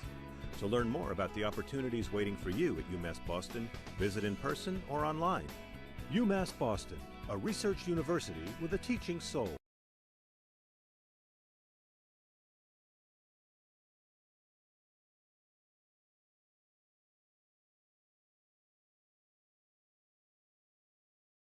John Parker is the Eastern Connecticut State reliever, senior out of Brunswick, Maine, 6'4", 225. He's a guy who, if you've been following the Little East Conference for a while, you should be familiar with. A starter his first 3 seasons. This is his 6th year on the team as he was injured all of 2018. Making his 49th career appearance, 25th out of the pen, has started 24 games. 14-11 at 128 innings, 4.99 ERA, 136 strikeouts to 58 walks. As a senior out of the pen, making his 11th appearance, 2-1 with the 4.86 ERA, does have a save. 31 strikeouts to 9 walks, 17 hits, 12 runs, 9 earned. Opponents have hit 254 against him. 2 doubles, a triple.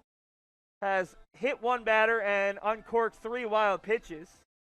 Only allowed a run in 4 appearances, but in all 4 of those appearances, he's given up multiple runs.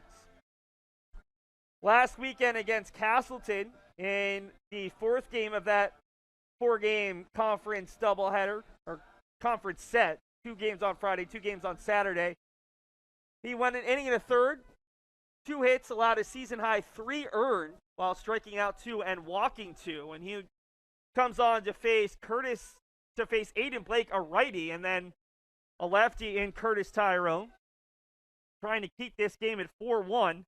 Noah Matters at third base. He had a leadoff single, his first collegiate hit. Took second on a wild pitch, third on a pass ball, and he's out there with 1 out for Aiden Blake, who has to bail out of the way of that one.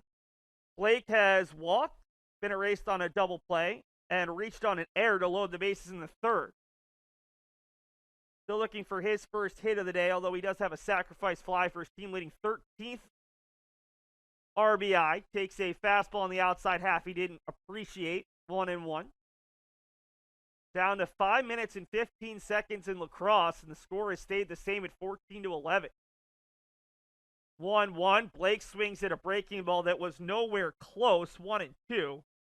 Blake asked the umpire, I have to assume, was that a strike? And I think I could tell him pretty confidently that would not have been a strike. So 1-2 here. Dunn got Irvine to strike out swinging for the first out. 1-2 pitch. Blake takes that same breaking ball. Was a little bit closer, but takes it. 2-2.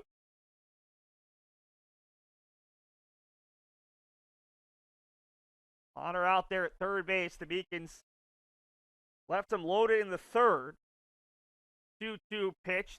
That's on the corner for strike 3, and no one in the Beacons dugout agrees. That pitch was caught off the corner, pretty much in the left-hand batter's box. It might have been close to the corner when it came close to the plate, but it did not appear to be a strike. We'll take a look at that replay if we can get it.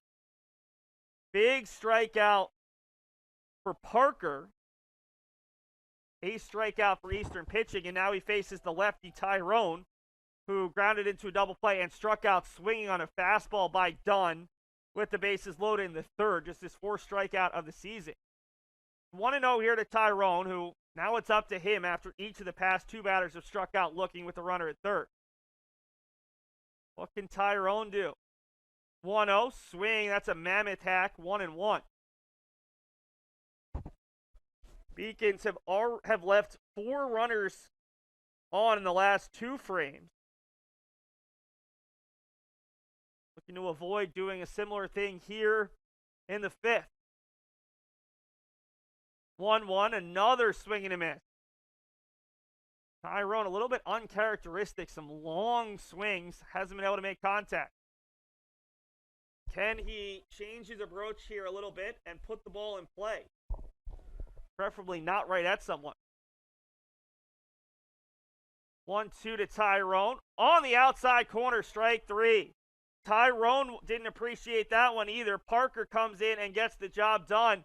Beacons have a leadoff runner at third base with no outs and unable to score.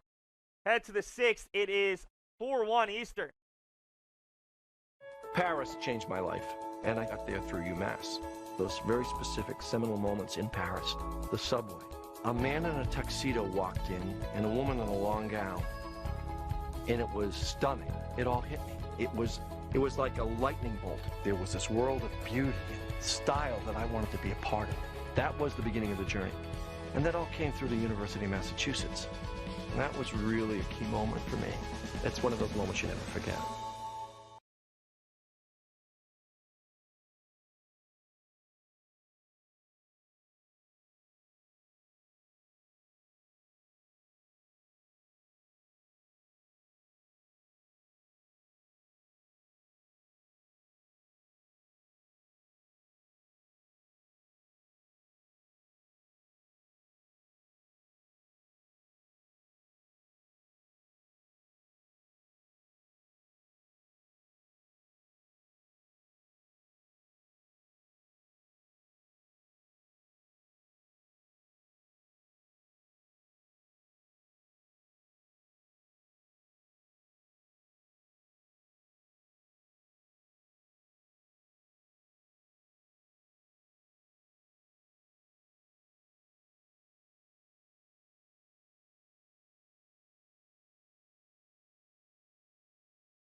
The new pitcher for UMass Boston is Brendan Ferrari, freshman out of Dunstable, Mass. Attended Groton Dunstable High School, 5'7", 175. He picked up the win last Saturday in Game 1. Western Connecticut State just made the Little East Conference Championship game men's lacrosse a lot more tense.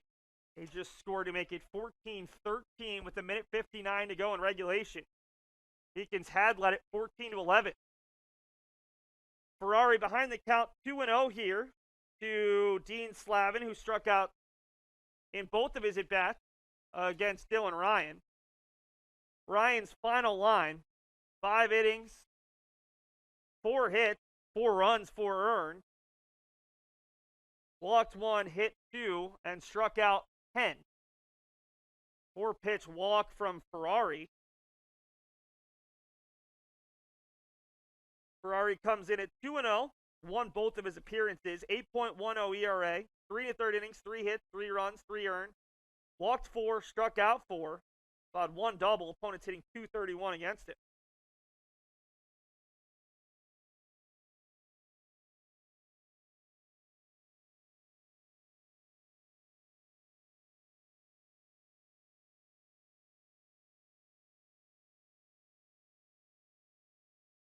One 1-0 here to Matt Malcolm, who doubled to right center with 2 outs in the second and scored on an RBI single from Owen Marika, and then flew out to center. 1-0 is in there, 1-1. EastCon didn't seem to like that call, but honestly, with the calls in the previous inning, I don't know what they can complain about. The third base coach, who I believe is Brian Hamm, is complaining about where that pitch was in terms of the height. That looked too far inside to me, potentially, but certainly at knee level. And with the zone that we've seen in both of these games, it's not 18 inches across. It's at points 21, 24 in certain parts. Both of these umpires have extended home plate. The one thing I will say is it's been kind of consistent. Neither team has liked the zone at any point. The pitchers kind of have, but neither team's hitters have enjoyed it. 1-1 from Ferrari, ripped, but right at Motter. He'll throw it across. Is it in time? Yes! What a throw from Motter, who's having himself a career day. He didn't even look. He just immediately uncorked that, and that was the only way they were going to get Slavin over at first base. That ball was absolutely ripped. Slavin took a couple steps off, and Motter caught it and threw it almost in one motion. So that's a momentum shifter after Eastern just got 3 straight strikeouts in the bottom of the 5th to get out of a runner at third with no out jam. Certainly a big boost for Brendan Ferrari, who had walked the leadoff batter on 4 straight pitches. 0-1 here to Marika, who has an RBI single. Hit on a bounce to Zerilli, who can't handle it. That's going to be an error. Zerilli would have had plenty of time. First error for the Beacons here in Game 2.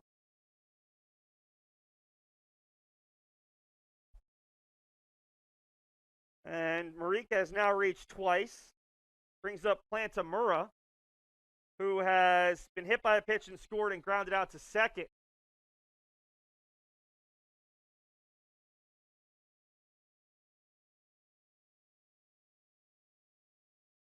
First pitch is low. Corliss showed that he was going to throw it.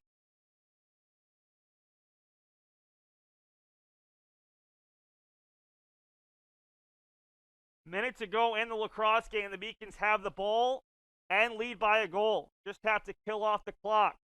Hit right up the middle by Plantamura, and there are back-to-back base runners, an error and a single, and now we'll see the top of the order. So Ferrari just trying to get out of a jam here.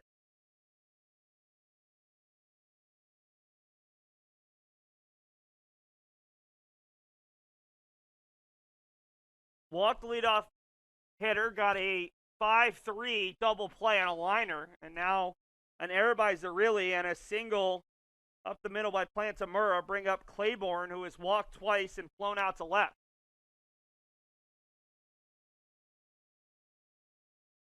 Claiborne hits this one out to left. It's going to get down. It's going to score at least one runner. Cue slides, trying to keep it from getting into the corner. He throws. It's picked up by Zerilli. The throw to third. The relay throw is all the way home.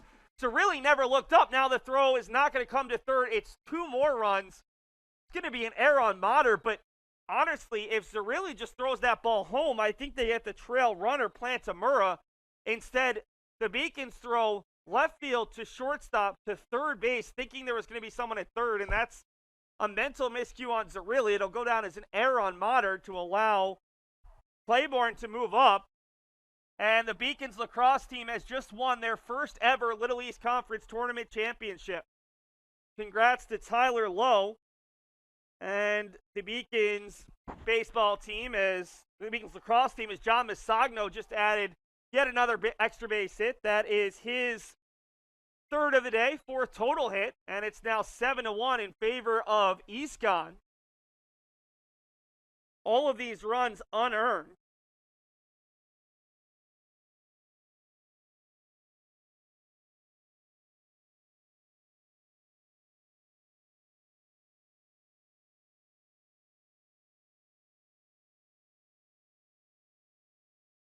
So Ferrari should have been out of the jam, but an error by Zerilli, followed by a single up the middle, a two-run double from Claiborne, an RBI double from Masagno, and now we've got a pinch hitter here for the designated hitter.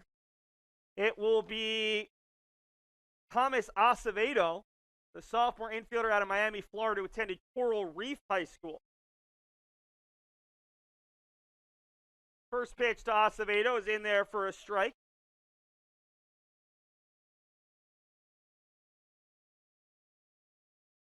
Acevedo making his 15th appearance, 12th off the bench, hitting .273, 6 for 22 with 8 runs scored, 2 homers and 5 RBI. 0-1, popped up foul. Well, Corliss thinks he's got a shot. Como comes over and neither one's going to get there. I thought that was going to get much further out of play, but it just off the end of the bat. 0-2.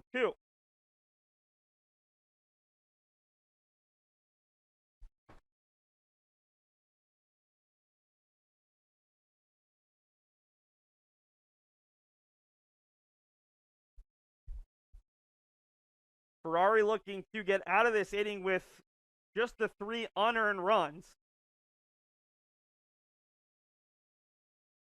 Beacons allowed 2 unearned runs in Game 1 that gave Eastern a 4-3 lead. Now 3 unearned runs here in Game 2 that have made this game that was 4-1. It certainly wasn't close, but it was within striking distance, now 7-1. Beacons have had their chances, but UMass Boston's left 5. The other side, Eastern, who's had more base runners, has only left 4 thus far.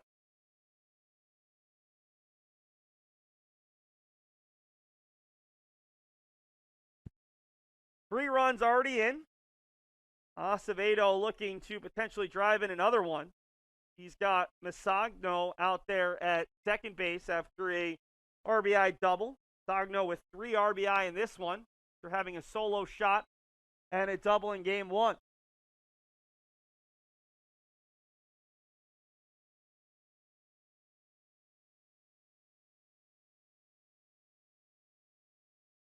Three and 2. 2 outs, and it's fouled off.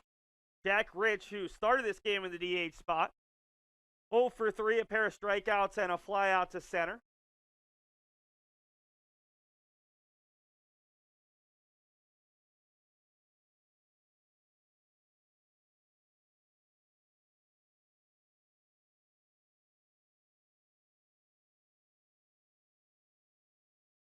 3-2 offering, just a bit of it there from Acevedo.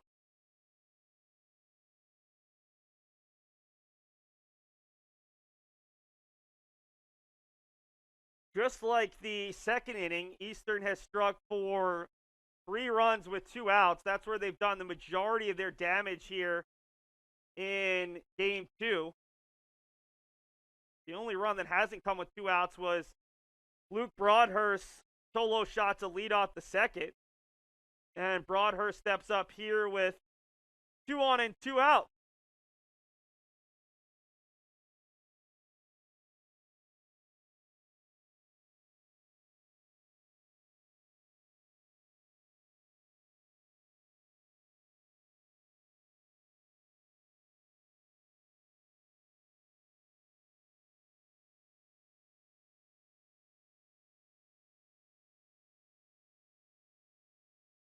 First pitch swinging, fouls it off.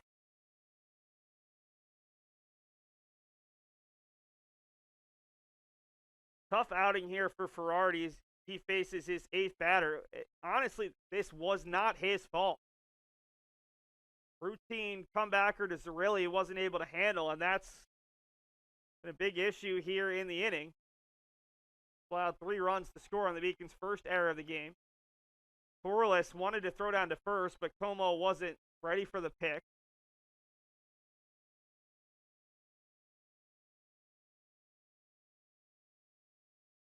Large celebration going on to our left as the Beacons lacrosse team gets their medals. They'll find out where they'll play in the NCAA tournament on Sunday night. Fouled back 1 and 2. Today is championship Saturday in the Little East for at least men's tennis and men's lacrosse. Women's tennis is also this weekend.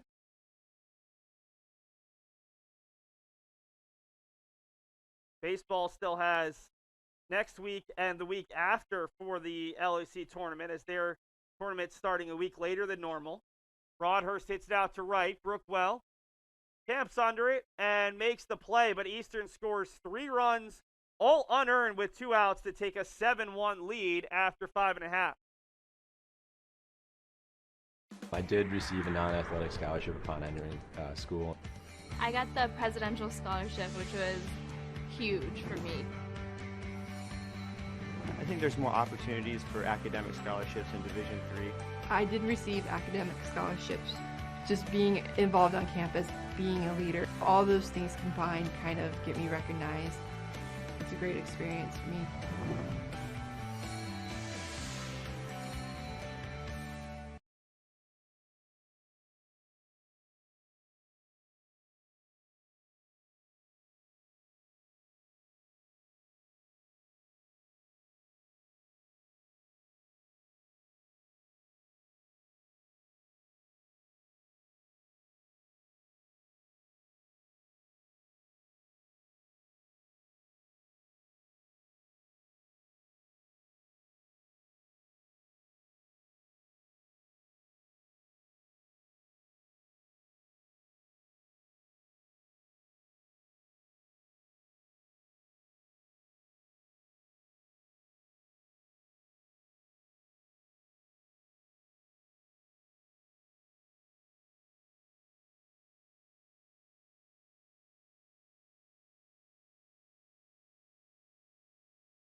John Parker, who got the final 2 outs of the 5th inning and is in line for the victory, will come on for the 6th, looking for his first complete inning of work. Senior out of Brunswick, Maine, who's looking for win number 15 of his career, will face 4, 5, 6.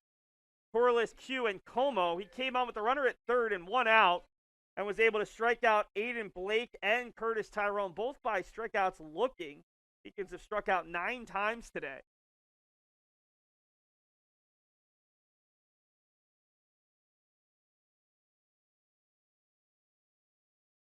Nine strikeouts versus 3 walks. The final line on Dunn. 4 1/3 innings, 3 hits, 1 run, 1 earned. 7 strikeouts versus 3 walks. Corliss nearly got hit by the pitch. 2-0 now. Craig has struck out swinging, singled, and came in to score on Mike Como's sacrifice fly.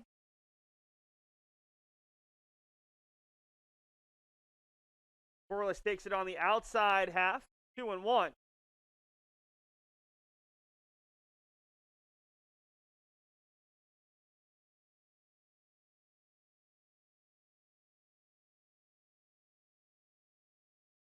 That catches the corner, 2-2. Wow. In other Division III baseball news, how about this? 0-21 Southern Virginia took on 20-3 Salisbury as Scoreless swings at a pitch that was a foot and a half off the corner, and he goes down swinging. That's the 10th strikeout today.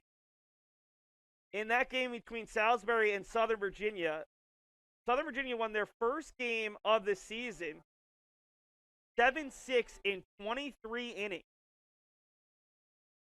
Southern Virginia took the lead in the top of the 8th. Salisbury tied it in the bottom of the 8th. Both teams scored a run in the 18th inning, and then Southern Virginia scored in the top of the 23rd in a Division III record 23-inning game.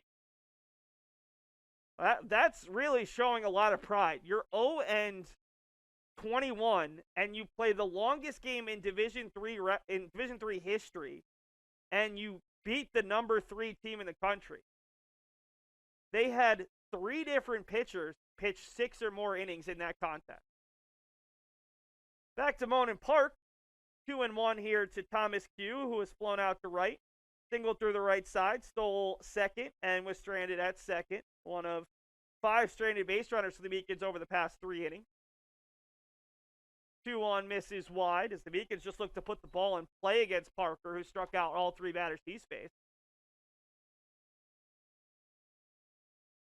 Here's the more interesting part of this absolutely fascinating game. We'll get to that after the 3-1 pick. Q fouls it back. They started that game yesterday. Salisbury was up 3-1 after the 4th, and it started raining. So they came back today at 11 a.m. and played 19 innings of baseball. That game took 6 hours with multiple rain delays throughout today. 3-2, and Q hits it out to right. Coming in on his Claiborne. Going to pick it up on a hop. Thomas Q has a pair of hits. The Beacons have a base runner. They're first against Parker.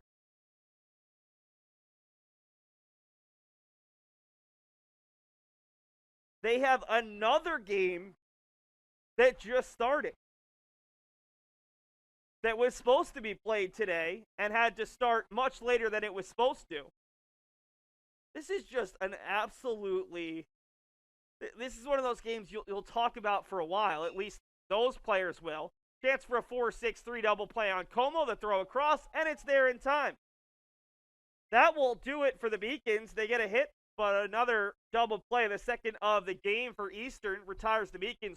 We're going to talk even more fun stuff about that Salisbury-Southern Virginia game when we come back. It is 7-1 Eastern as we head to the 7th.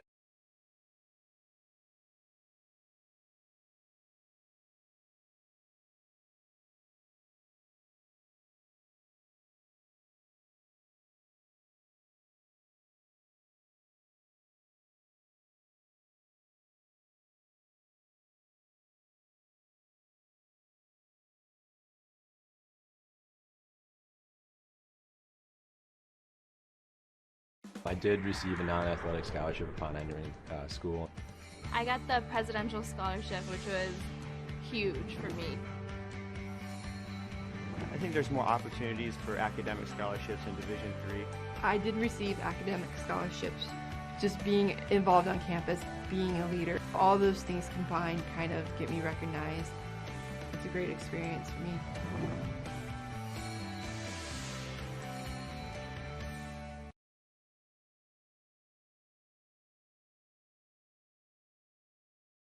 You see Chad Kidd there with the Little East Conference Championship banner, Jack Riley in the background.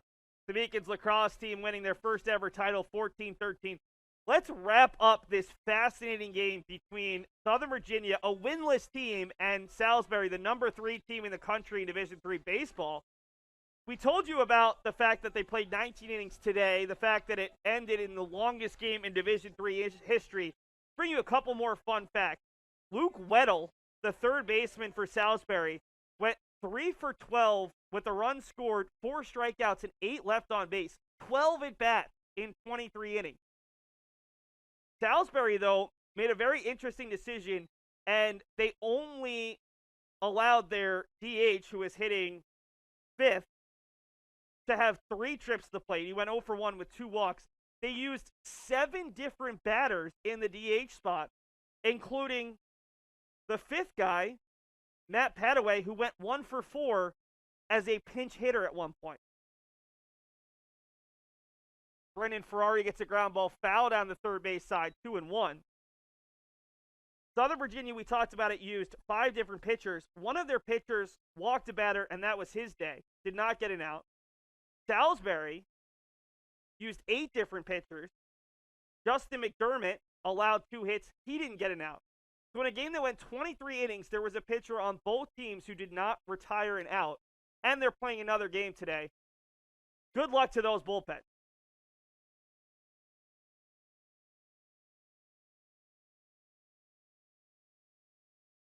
We're only here for 18 innings, we suspect, on this conference doubleheader. There's a swing, not intentional, but a swing nonetheless, and it's 3-2 to Ryan Bagdasarian, who has struck out 3 times, trying to avoid the golden sombrero when he does. Grounder over to Motter, pick, throws, it's high, but Como able to hold the bag. And the senior combo at the corners connects for out number 1 here of the 7th inning.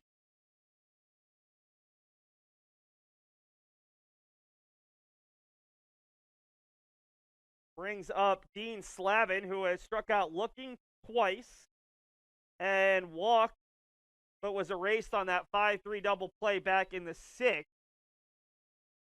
Ferrari allowed a walk, got a line-out double play, but then an error extended the inning, and Eastern was able to score 3 to balloon their lead out to 6. 2-0 here to Slavin, who was the first batter that Brendan Ferrari faced after Dylan Ryan went the first 5 innings, struck out 10, a season high for any Beacons pitcher, and a career high for Ryan.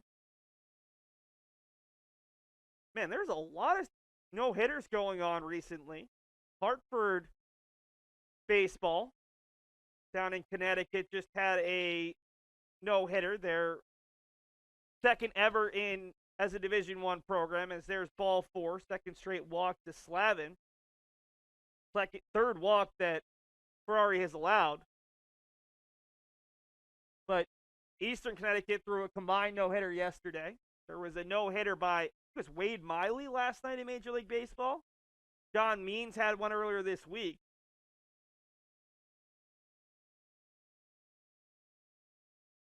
First pitch bounces up there. Corliss does a good job to keep it in front, 1-0. Matt Malcolm at the plate. He has doubled and scored in the second, flown out to right center in the 4th, and lined into a 5-3 inning-ending double play in the 6th inning.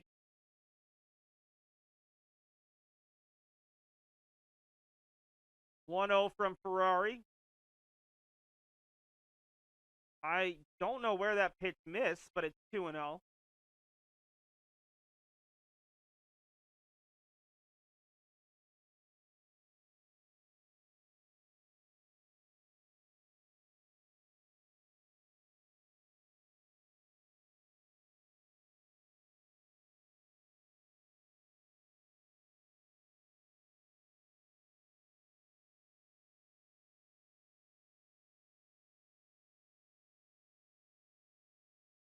Here to Malcolm with Owen Marika on deck.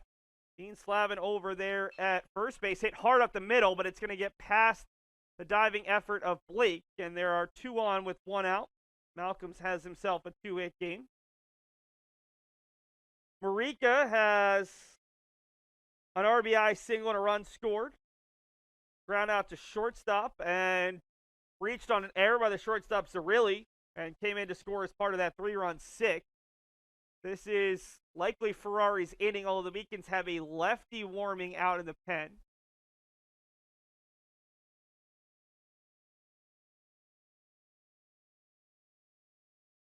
Looks like John Mulry. Beacons have to figure out not only how they're going to get these final 8 outs, but they've got 2 games tomorrow to wrap up the regular season. So it's not like they can just throw whoever they want in this one, knowing they've got to play tomorrow. Now, tomorrow's game's not necessarily must-wins. If they lose this one, they're pretty much locked up as the 5th seed unless Plymouth State helps them out. This one is tailing foul, and it'll get out of play off the bat of Marika.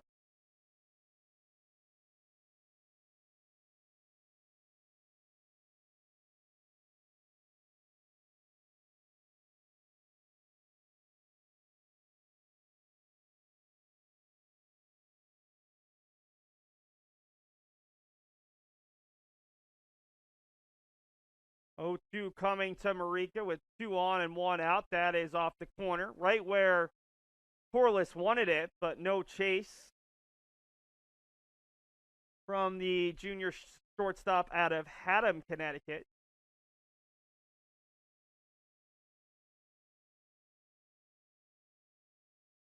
One-two offering, swung on and missed.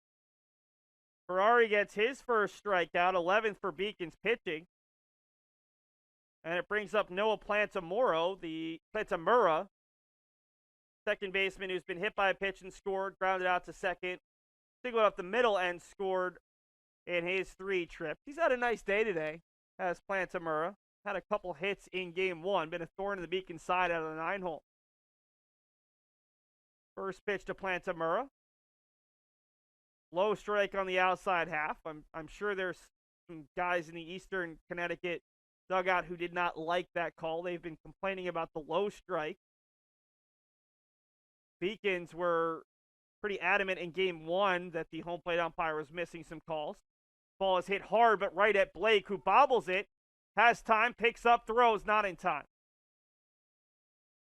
See what they call that one. I would expect an error, but we'll wait on the call. Again, Blake typically plays third at second base in this contest, but one where even if he just knocks it down right in front of him, he's going to have time to get Plantamura. And it is an error. The Beacon's second in as many innings. So the bases are full of Warriors, and for the second consecutive inning, the Beacon's kind of letting down Ferrari. Already given up 3 unearned runs, and now he faces Jason Claiborne, who had the big hit in the last half inning with 2 on and 2 outs. Claiborne line went down the left field line for a 2-run double. Tries to put it in the same spot, but this goes foul, 1-1. I love Claiborne's approach at the plate. He is a fast lefty, and he tries to hit everything the opposite way.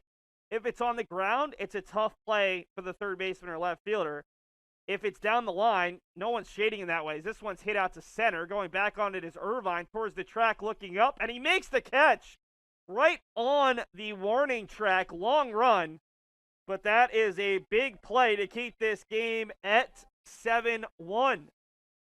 7th inning stretch here at Monin. The Beacons will bring 7, 8, 9 to the plate, looking to get back into this contest.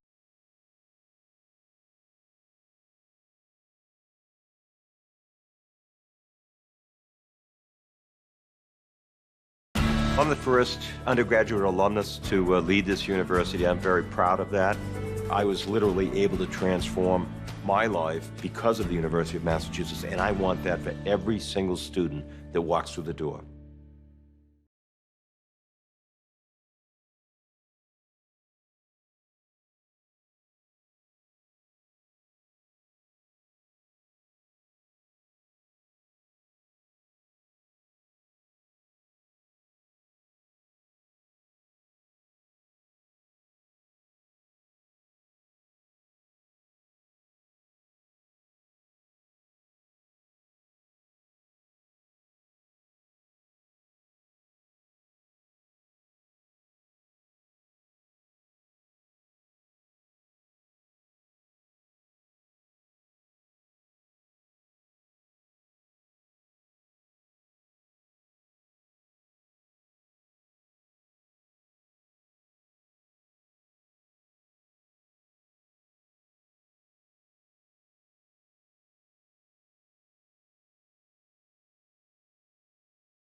Ryan Leung is going to lead off for UMass Boston. Leung takes the first pitch for ball one. Leung is batting for Gianni Zerilli here, who is 0 for 2.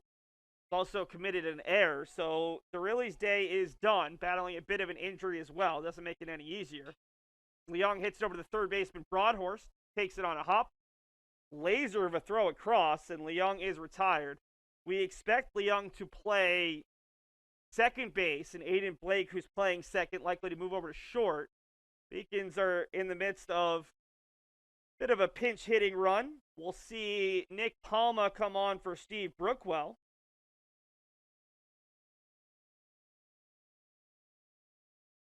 Palma came on in game 1 and had a pinch hit single. Pinch hit for Steve Brookwell in the 9th.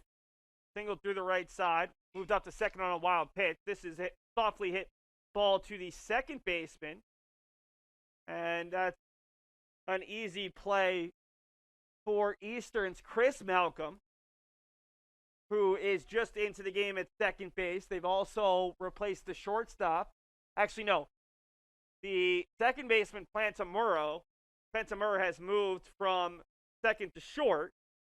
And Marika is out of the game with Chris Malcolm now playing second.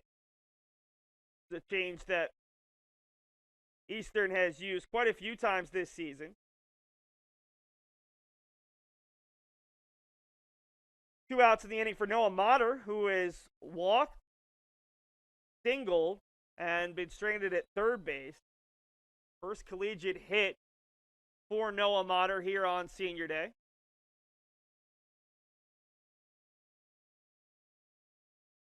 2-0 to Motter, as John Parker continues to pitch well. Came on and got the final 2 outs of the 5th. Able to get an inning-ending double play in the 6th. He's gone 2 complete, allowing just 1 hit. 2-1 to the Beacons starting third baseman here in game 2. 2-1 offering, misses away. 3-1. Motter trying to reach for the third time in 3 trips. Not a good approach.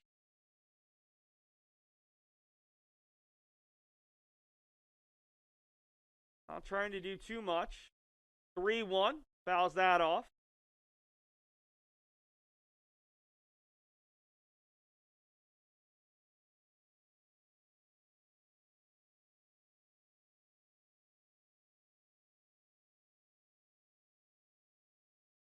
Ben Irvine awaits on deck.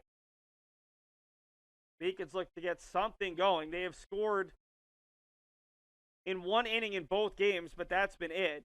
3 runs in the 3rd in game 1, 1 run in the 4th in game 2 as Motter walks again. First walk that Parker's issued, 4th walk for Eastern pitching, and Motter really helping out the old OBP. 1 for 1 with 2 walks. Wouldn't be surprised if he gets at least an at-bat tomorrow. Games tomorrow don't really matter much in the grand scheme of things, with the Beacons locked into that 4-5 game at Eastern on Thursday. The winner will play Eastern in the winner's bracket of a 3-team pod. The loser will wait till Saturday for an elimination game against the loser of that matchup between Eastern and the game 1 winner. Irvine, a big cut, 1-1. Irvine has struck out 3 times, twice swinging, once looking. Another one of the 8 seniors here on Senior Day. We've seen 6 of the 8. Tyler Aruda, one of the Beacons' top starting pitchers, will not pitch today. Not sure about Kelly Colleen, who's one of their relievers. Irvine, chopper up the middle. Ranging is Malcolm. Instead, it's Plantamura, the former second baseman, now shortstop. And it's an infield single for the Beacons' speedy center fielder. Lots of stuff going on there. And I thought that Malcolm would have the easier play, but gave way to Plantamura. And with Irvine's speed, not an easy play.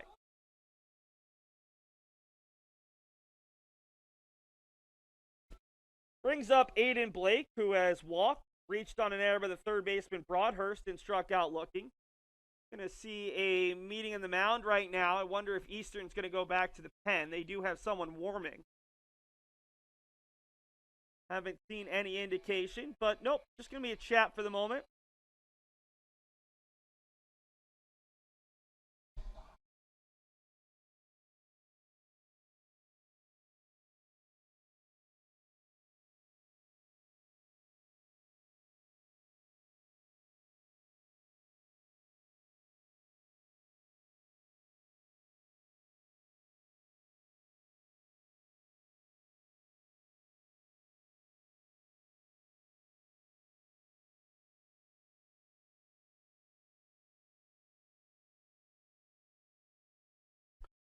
So after a short conversation at the mound with the pitching coach, Aiden Blake steps up. Beacons with 2 games left after today in the regular season. With the loss, they would fall to 7-7. That first pitch is low from Parker. Eastern with a win here in Game 2 would move to 29-4, finish out the regular season at 15-1. That would be a program record for wins in a conference season because the LEC expanded to 9 teams a couple years ago. 1-0 pitch misses wide, 2-0, and that's impressive when you're Eastern Connecticut State and you can set any kind of single season record, especially in a COVID season like this, as they've been one of the premier programs in New England for a while. 2-0. Breaking ball that the Beacons thought was low. 2-1. Blake can't believe it.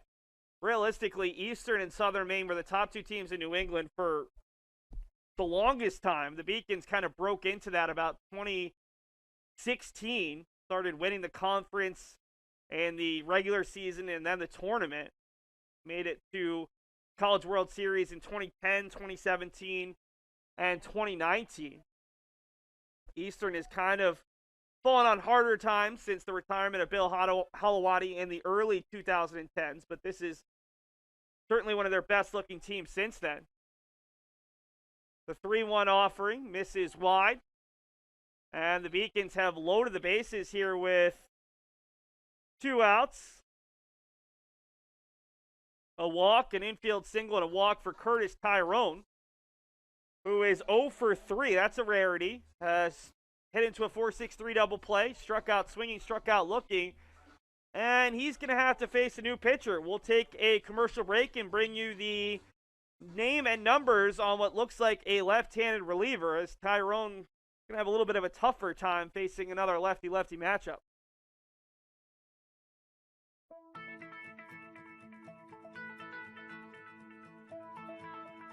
College has given me the flexibility to pursue my passions and my interests, and I've recreated my identity for myself aside from just being an athlete. My greatest personal discovery has been that I am capable of doing things that I didn't know I was capable of doing. To be able to study what I wanted to and continue to play the sport I love, all of those things came together very nicely in one package in Division III.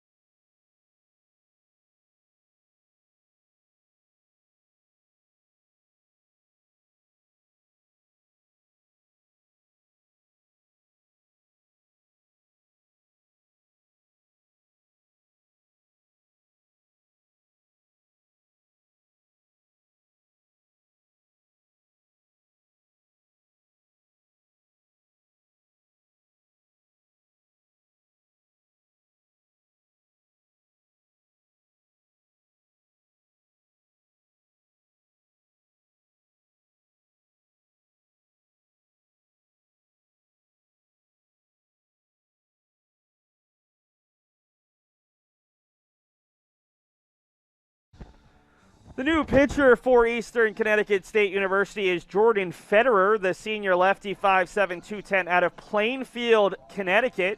Federer comes in with the 3rd highest ERA on Eastern this season, 1-0 in 6 appearances out of the pen, a 6.75 ERA, 8 innings pitched, 7 hits, 6 runs, 6 earned, 15 strikeouts to 2 walks, a .226 opposing batting average. Eastern as a team has allowed opponents to hit 197. You're talking about a guy with a 6.75 ERA, and he still held opponents to just over the Mendoza line. That is incredible. Has allowed 3 doubles and one of Eastern's 11 home runs allowed. So it's not impossible that this could become a close game, but it's certainly not going to be easy. 7-1. The bases are full of Beacons here in the bottom of the 7th with 2 outs.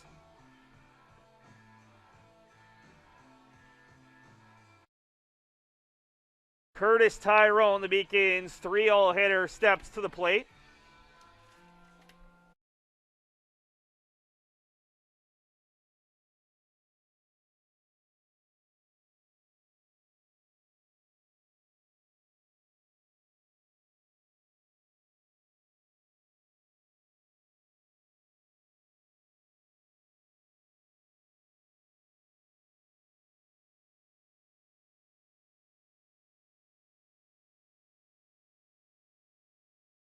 Tyrone struck out looking against Parker with the runner at third and 2 outs.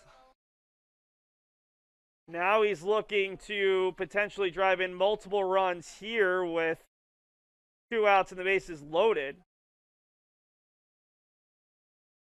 Federer pitched last Saturday against Castleton, struck out the side in a scoreless inning. First pitch to Tyrone, bounces up there. A good job by Malcolm to keep it in front. Federer has allowed runs in 3 of his 6 outings, including 3 runs in 2 innings against Western Connecticut State back on the 20th of April. 1-0 here to Tyrone. Motter at third, Irvine at second, and Blake at first. Pair of walks and an infield single. 1-0 pitch, misses further outside, 2-0. Tyrone had a 2-run double in game 1, scoring 2 of the Beacons' 4 runs on the day. Also had a pair of sac flies, one from Aiden Blake and one from Michael Como. It's not been a great offensive day for the Beacons. Lost game 1, 5-3, trail 7-3 here in 7-1, in game 2. Fouled off, 2-1.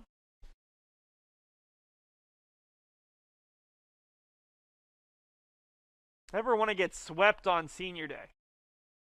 Now, this is not the traditional senior day. The Beacons still have 2 more games on the road. It's been a long time since the Beacons played their final games of the regular season not on their own home senior day. I feel like each of the last 5 or 6 seasons, it's been a Friday here at Monin Park. 2-1 offering, and Tyrone sprays it down the left field line, tailing foul, and it will get out of play and away from Bisogno, who is giving chase. Couple of Beacons lacrosse players, they're still milling around James Cotter Field. That game must have ended half an hour ago, 45 minutes ago at this point. But, hey, if you're celebrating your first ever championship, soak it in for as long as you want. Still sunlight, it's not raining, enjoy it. And I'm sure those guys will enjoy it, hopefully in a socially distanced manner.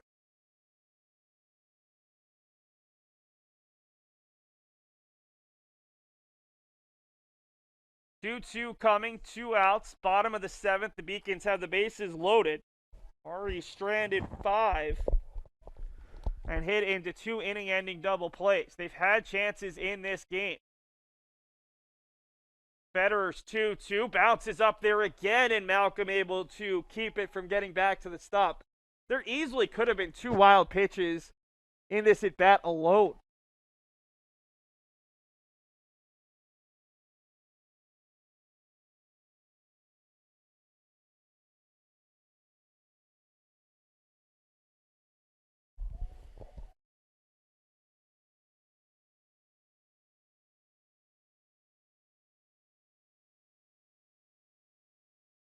Three-two, nowhere to put Tyrone.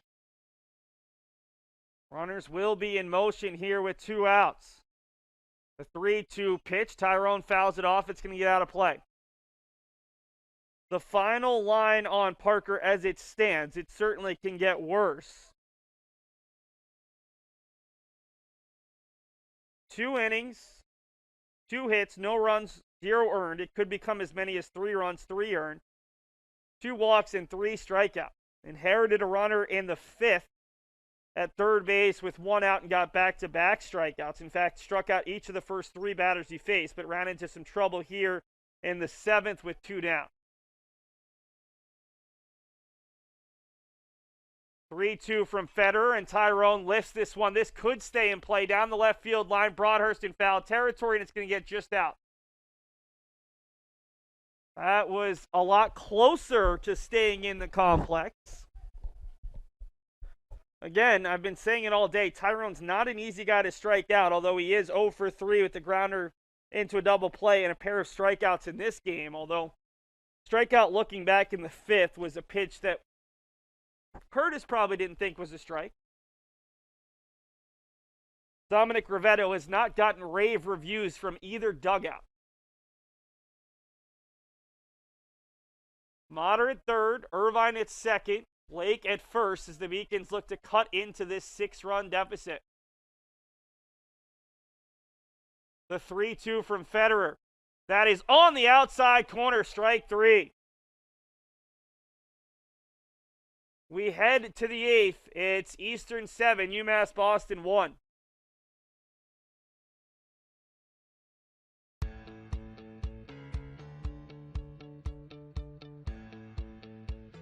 Being a part of the different activities and organizations that I've been a part of, I'm actually able to see myself where I'm like, hey, I actually can make a change. I'm one person that can make a difference. Division III has helped me to develop teamwork skills, critical thinking skills, time management skills. It's not just about basketball, or it's not just about school, it's about developing yourself as a person altogether.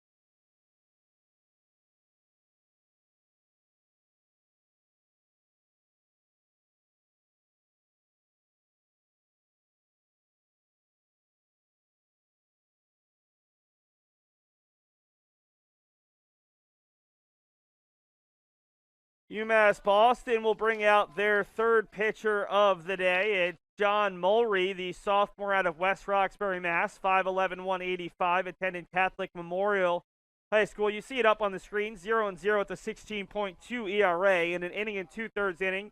In 1 2/3 innings, 2 hits, 3 runs, 3 earned, a walk, and a strikeout. In his collegiate debut against Castleton, gave up all of those numbers. Against Rhode Island College in a midweek game, went 2/3 of an inning without giving up anything, although he did hit a batter. He's hit 3 batters in 1 2/3 innings. The line on Ferrari, 2 innings, 4 hits, 3 runs, all unearned.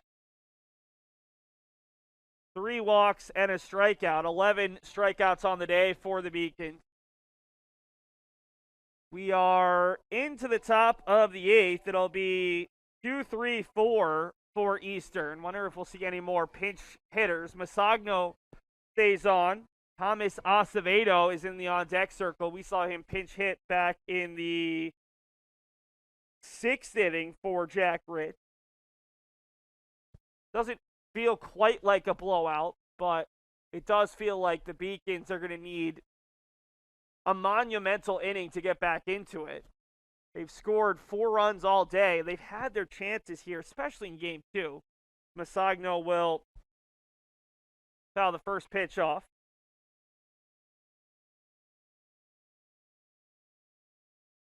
Eastern has left 8, but they've scored 7 runs.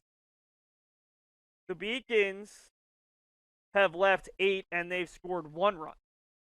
Masagno check swing. Did he go? Well, according to our home plate umpire, he did. The base umpire never indicated one way or another. Mulry trying to get Masagno here. Leadoff batter. 0-2 pitch. Way out ahead of that one. And Masagno appears to be in a bit of pain.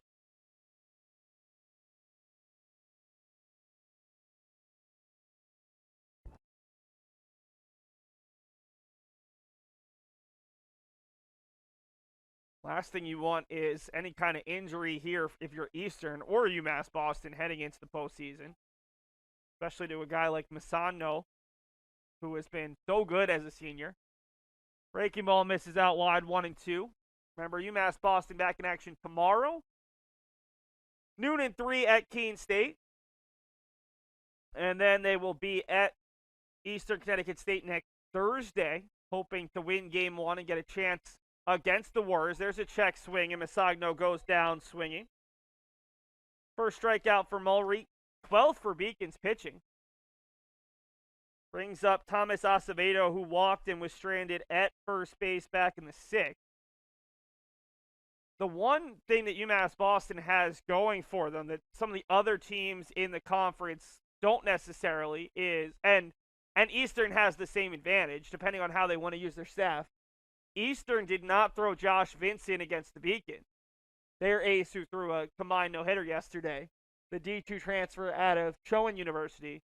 The Beacons, I don't know how Brendan Eigerbolt will line up his pitching staff, but I would assume they would throw some combination of Alex Amalfi and Tyler Aruda in Game 1 and Game 2, neither of which Eastern has seen. So there will be an element, not of surprise, but an element of adjustment between these two teams, whereas Eastern played 4 against UMass Dartmouth. UMass Dartmouth has likely already seen Vincent, Dunn, Oldham, and Eastern has already seen UMass Dartmouth's top pitchers. So that would be something the Beacons would have an advantage on. I mean, same thing with UMass Dartmouth versus UMass Boston that first game. Whether it's Aruda or Amalfi, either way, it's the first time that UMass Dartmouth would have seen those pitchers. I would assume that UMass Dartmouth would throw one of their top pitchers that the Beacons may have already seen against the Beacons, although maybe Bob Prince will elect to throw one of the guys the Beacons did not see. Tucker Heatherman, one of the team's best pitchers back in 2019, just pitched for the first time all season earlier this week, a very strong two-way guy. So Acevedo works his second walk in as many trips to the plate, and it brings up Luke Broadhurst, who has 1 hit on the day, but boy, was it a memorable one. A solo shot over the mini monster in left that might have cleared the regular monster at Fenway Park. Mini monster here is 27 feet. The monster at Fenway is 37. That one was easily 35 feet, if not higher. Broadhurst, though, 0 for 4 in Game 1.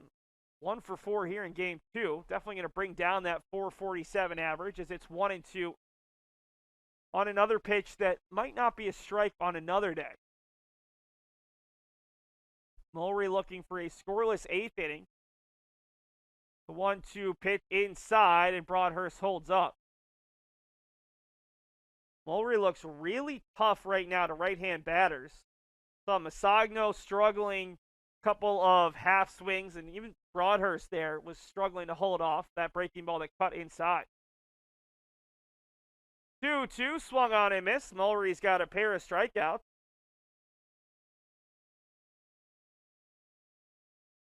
$14 on the day for Beacons pitching in Game 2.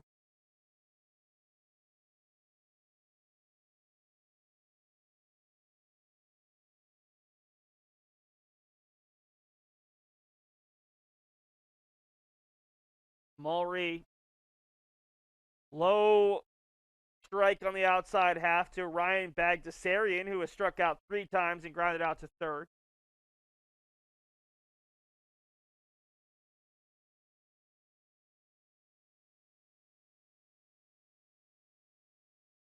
Beacons have tied their season high in terms of strikeouts by their staff. They threw 14 against Castleton and an 8-7 win in Game 2 of a doubleheader back on the 18th of April. Have 14 here in the top of the 8th and at least one more inning to pitch. Mulry misses inside. 2-1. UMass Boston in this very short season, only 14 games thus far, have struck out 10 or more batters 8 times. Popped up on the right side, Leung going over. Actually, that's still Blake, and he'll make the play. So Eastern goes quietly in the top of the 8th. We head to the bottom of the 8th. UMass Boston will go 4, 5, 6. Scoreless, Cue, and Como. They trail by 6 with 6 outs to go.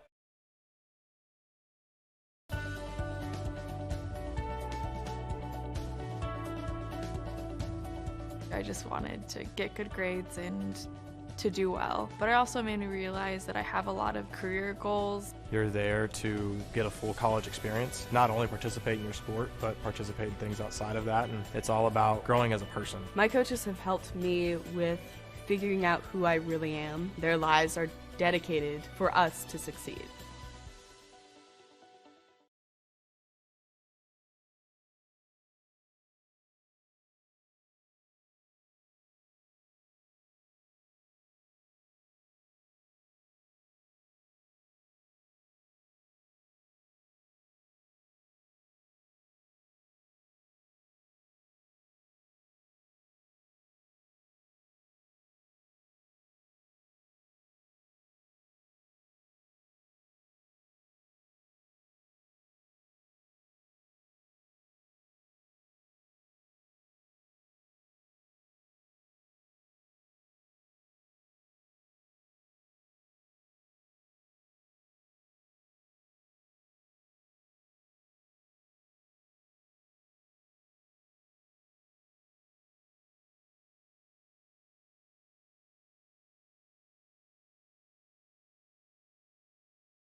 Greg Corliss leads off the bottom of the 8th against Jordan Federer. Takes ball 1. Federer came on with the bases loaded and 2 outs and struck out Curtis Tyrone looking to leave the bases loaded for the second time today for the Beacon, who have left 8 through 7. Only have 5 hits, but walked 5 times, have reached on an error. Had their chances today, but haven't been able to come up with the key hits here, really in either game, but especially in Game 2. Lost the opener 5-3, and a big part of that one was an error that put Eastern ahead 4-3. John Masagno, big insurance solo home run to start the 9th. Here in Game 2, another error cost the Beacons as Eastern scored 4 in the second, all earned, and then 3 unearned runs after an error with 2 outs extended the inning, and they scored 2 runs on a Claiborne double and another on a Masagno double to stretch the lead out to 7-1. The 2-1 to Corliss, and he swings through it 2-2. Beacons have 14 strikeouts from their pitching staff, but they've also struck out 11 times. Not seen a ton of balls in play.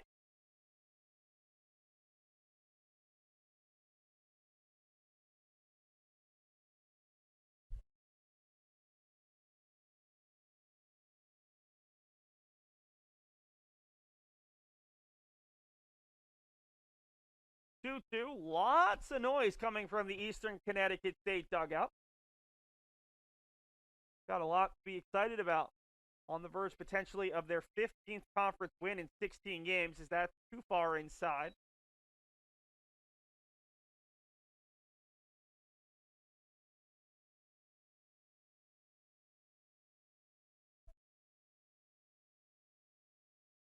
Full count. Beacons have worked 5 walks today to go along with their 5 hits here in game 2. Federer does not work quickly.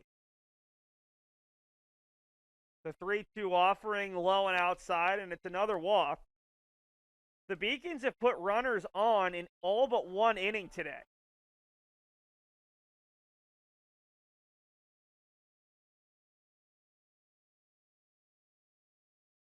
Brings up Thomas Cue, who's probably having the best day of any Beacon outside of Noah Motter here in game 2. I think that's going to be it for Federer. He faces 2 batters, gets Tyrone to strike out looking, then he walks Corliss, and we're going to see our 4th pitcher here in game 2 for Eastern.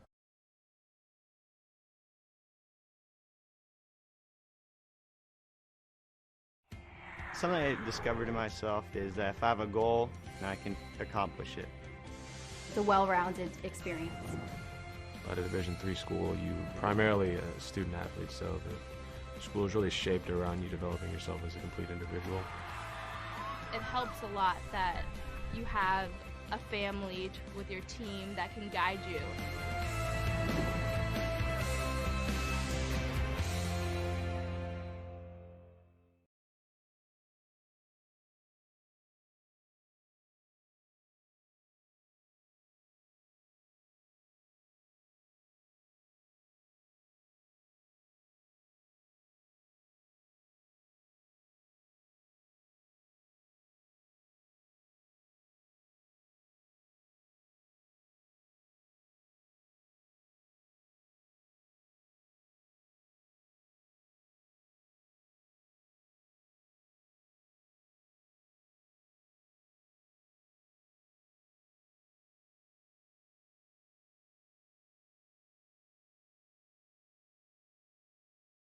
Jordan Federer's day is done. A third of an inning, no hits, no runs, no earned, although it could become as many as 1.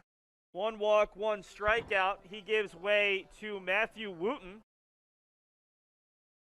Freshman righty out of Milford, Connecticut, attended Joseph A. Ferran High School, 5'10", 150. Wooten making his 11th appearance. 2-0 with a 3.338 ERA, 10 2/3 innings, 11 hits, 4 runs, 4 earned, 13 strikeouts to 4 walks, 2 doubles and a homer. Opponents hitting .268 against it. He'll face off against Thomas Cue with Mike Como in the on-deck circle.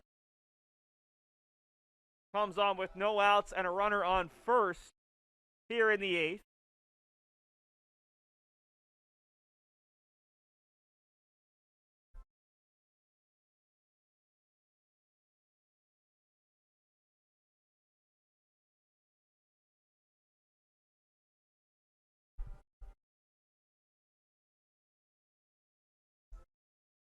Cue is 2 for 3, a pair of singles, a stolen base, and a fly out to right.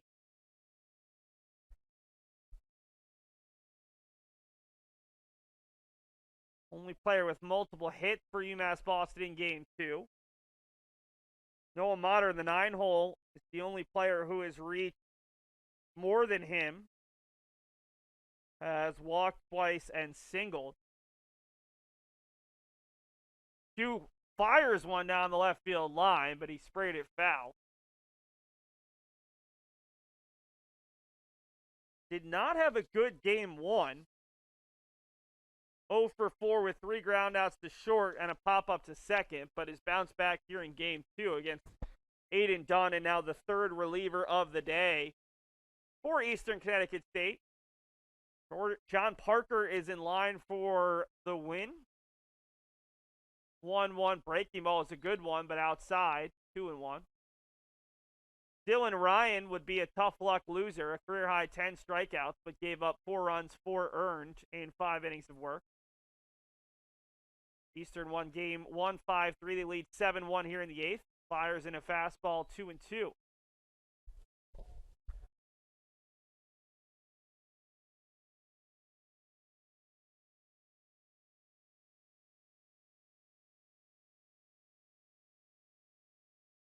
The 2-2 pitch, and Cue down to a knee, swings through it for out number 1 here in the 8th inning. Now 12 strikeouts for Eastern pitching. Just saw a nice moment. Brendan Eigerbrod, who's one of the veteran coaches on the UMass Boston athletic coaching staff, just went over and gave Tyler Lowe a hug, as those two have been coaching together for over a decade. Eigerbrod has won a lot of championships since Lowe has been here. 3 regional championships. Winning the LEC title in 2010, 2017, 2018, and 2019, and this is the first for Lowe. Moving up to second is Corliss on a wild pitch. 1-0 bounces up there again, gets away from Malcolm, but not far enough, and never want to make it out, trying to take third base. Como has the lone RBI today for UMass Boston in game 2, was lined out to short, sac fly out to right that scored Corliss, and hit into an inning-ending 4-6 3-double play back in the 6th. 2-0, 1 out. Bottom of the 8th, Como hits it over the second baseman. This will not be a double play, but it will be a ground out to second. That wild pitch eliminates a would-be double play ball. Would have been the third of the day, third inning-ending double play.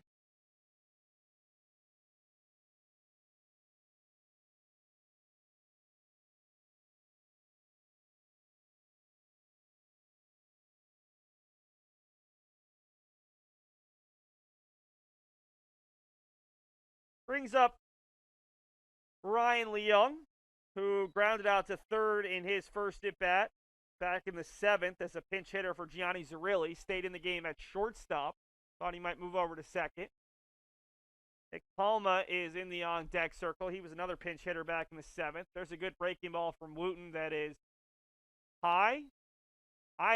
We're in the 8th inning, and I still have no idea what the strike zone is. That pitch looked awfully good compared to some of the other pitches in this game. It's the 1-1 hit out to center. Going back on it is Claiborne. He's got a read, and he'll make the play. We head to the 9th. It's Eastern 7, UMass Boston 1.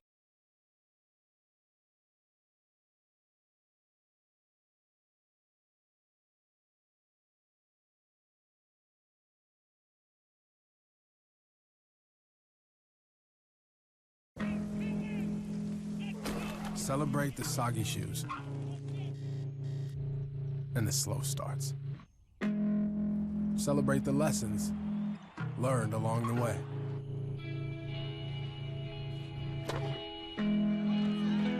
These are the wins. Not the shiny, nail-biting kind. These are the last a lifetime kind.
Top of the ninth inning, and John Mulry will stay on the mound after working a scoreless eighth.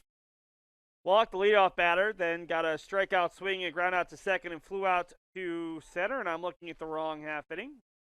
He struck out the leadoff batter, walked the batter, struck out swinging, and popped up to second. It was scoreless. We head to the top of the ninth. It will be 6, 7, and 8. Slavin, Malcolm, and Malcolm. That's Chris Malcolm, the younger brother of Matt. Unless Eastern wants to make some changes.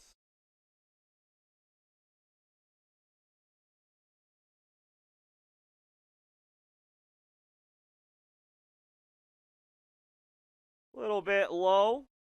2-1.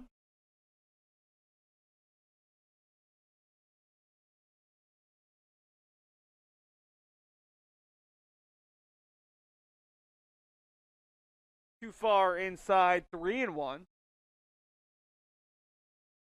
Slavin has not put the ball in play. 2 strikeouts and 2 walks.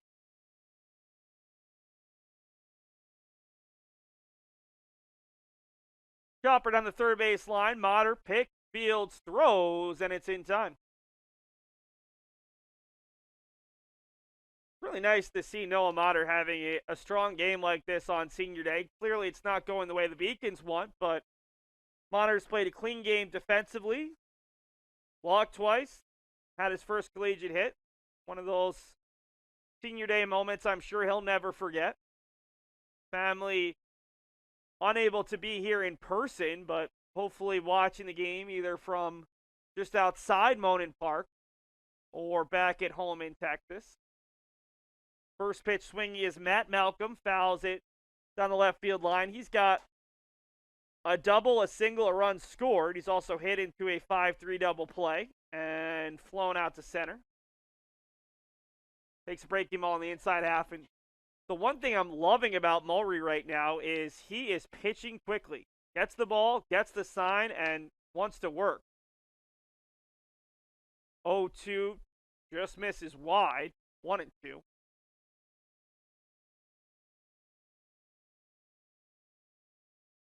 Mulry, a local kid out of Roxbury. 1-2 popped up just to the top of the screen.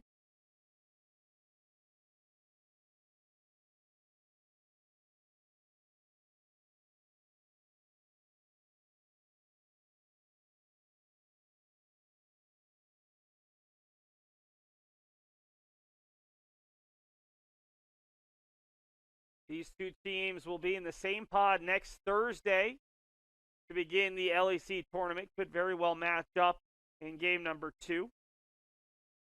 Chopper down to the third baseman, Motter. Has to charge, throws, and again, back-to-back 5-3 ground outs.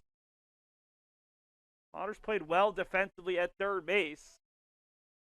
I don't think he's going to be pushing Aiden Blake for that starting job, but always good to know you have a strong backup at the position. One of 8 seniors on this Beacons team they don't expect back. Have a couple other seniors like Craig Corliss who have indicated they'll be back, and they were not honored today. Popped up on the infield. It's Blake who takes charge. Quick top of the ninth. We head to the bottom. It'll be 8-9-1. Palma, Motter, and Irvine due up for UMass Boston. They need 6 to tie, 7 to walk it off. The University of Massachusetts Boston. It's just minutes from downtown, and the Princeton Review calls it one of the best values in the country. A nationally recognized institution of academic excellence and research, UMass Boston offers more than 150 undergraduate and graduate programs, 16 Division III sports, and more than 100 student organizations. To learn more about the opportunities waiting for you at UMass Boston, visit in person or online. UMass Boston, a research university with a teaching soul.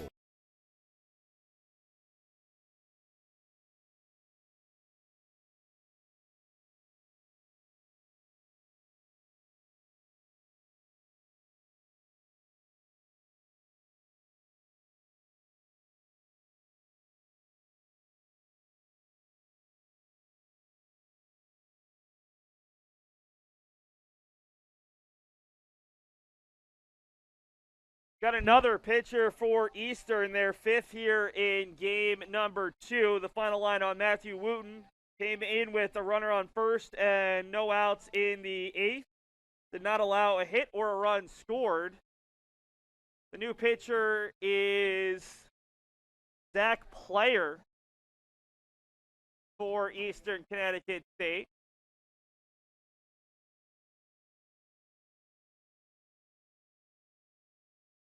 Player, a junior, 6'5", 225 out of East Hampton, Connecticut. Attended the East Hampton High School. Player comes in with an 8.64 ERA, second worst on the staff. 0-0, ninth appearance, 7th out of the pen. 8 1/3 innings, 7 hits, 8 runs, 8 earned. Struck out 13, walked 8. Does have a save to his name, has allowed 4 doubles, and opponents are hitting .219 against him.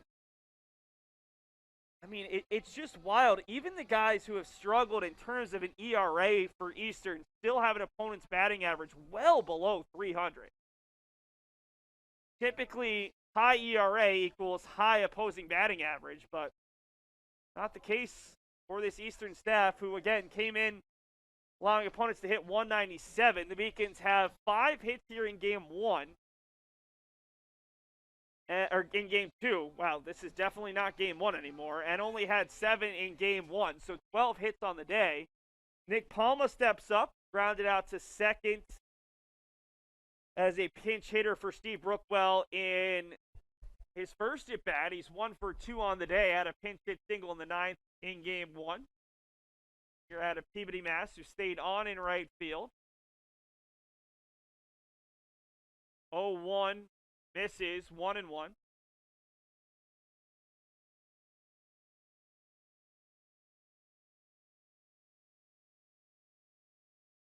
Otter's going to stay on. I wonder if the Beacons potentially pinch hit for Irvine who's the third hitter due up this inning. Don't have any other seniors you could pinch hit, but maybe get a younger player an at-bat here in a live game. The Beacons have only played 16 games, no non-conference games. The 1-2 is fouled off, so it's been difficult to get time for younger players. Everybody else in the conference playing 2 conference games and 2 non-conference games against every other team. So it seems like Eastern have been able to get some of their younger players in less pressure-filled situations. 1-2, Palma hits it right back to the second baseman again, picked up by Chris Malcolm, and Palma is 0 for 2 with a pair of groundouts to the second base. Here's Irvine will stay on. Now it's up to Noah Motter. Walked twice,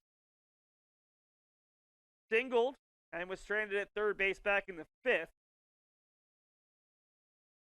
Looking to keep his perfect day going. Had his first hit of his collegiate career in the 5th. Has played well defensively, looking to reach 4 times in 4 trips. First pitch from Player. Good breaking ball on the outside half, 0-1.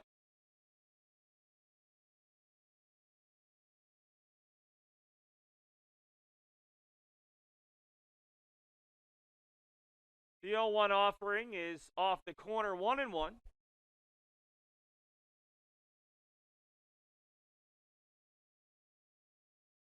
One out. 7-1 Eastern leads. 2-1. Looks good, but Matt Malcolm unable to hold on.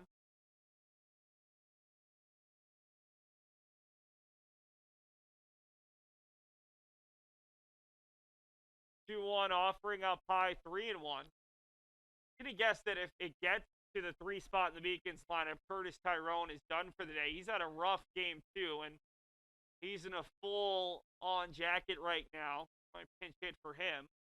3-1 is up high, and Noah Motter has reached 4 times in 4 trips. Good for Noah. Again, a guy who has not had that many chances his first 2 years playing behind Eddie Riley, an all-region third baseman. Last season was fighting for a starting job. Curtis Tyrone was playing really well, especially with the bat. And this season, both Tyrone and Blake ahead of him. only had limited chances, but has reached all 4 times here in game number 2 as Irvine takes the first pitch low and in. So the Beacons have Irvine at the plate. Aiden Blake is on deck, and it looks like there would be a pinch hitter if it got to Tyrone's spot. UMass Boston has put runners on in every inning but the second today, but they have just the 1 run. 1-0 to Irvine is low, and there was no swing. 2-0. The Beacons now have more walks.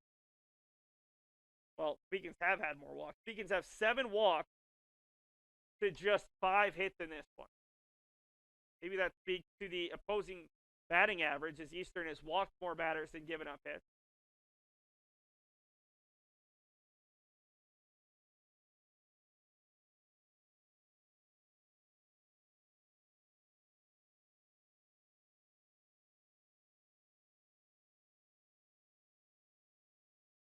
That was a very quick trip out to the mound from the Warriors pitching coach, who maybe deserves a raise the way his staff has pitched this season. I mean, they've got a good offense, they've got a good defense, but their pitching staff is quite impressive statistically and, well, also passes the eye test. 2-0 here to Irvine. Low 3-0.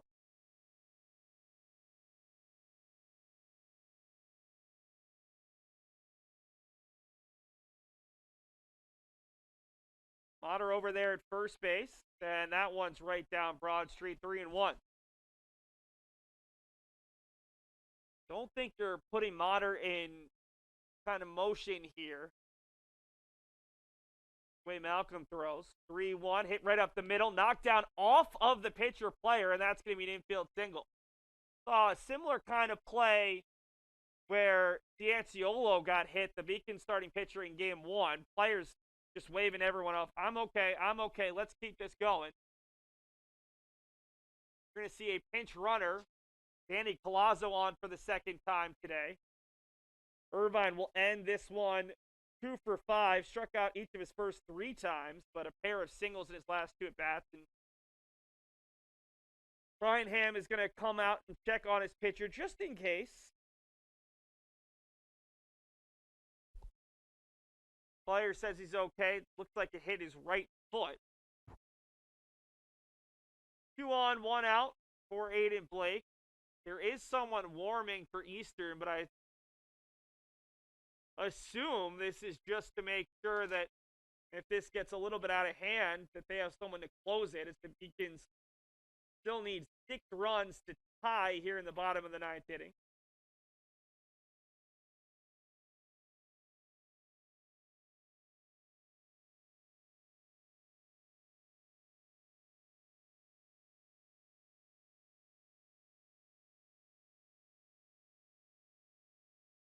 Aiden Blake walked twice, reached on an error, and struck out looking.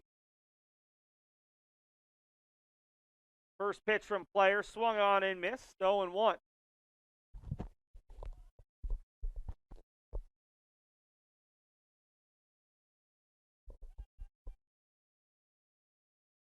UMass Boston right back in action tomorrow at 12-3 at Keene State. Both of those games should be available on the Little East Conference Network.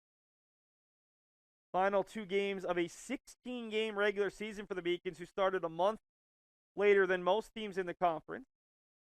Fouled off. Western Connecticut State, I think, was the 8th of the 9 teams to start in early April. The Beacons had to wait till the 13th of April to get their first game in.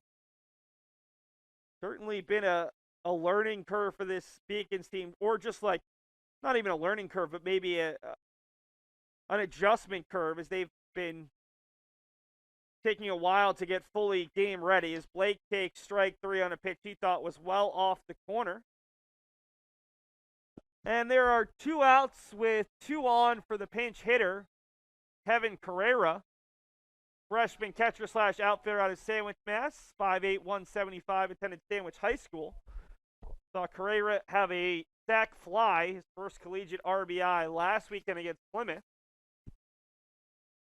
And he'll foul the first pitch he sees off.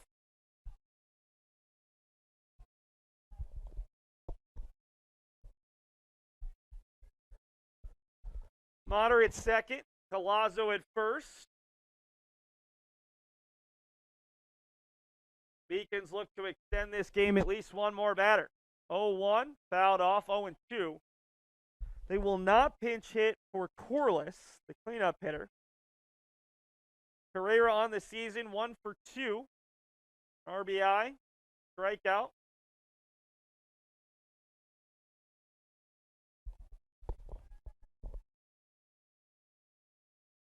Beacons looking to get their first run since the 4th. 0-2, way outside, 1-2.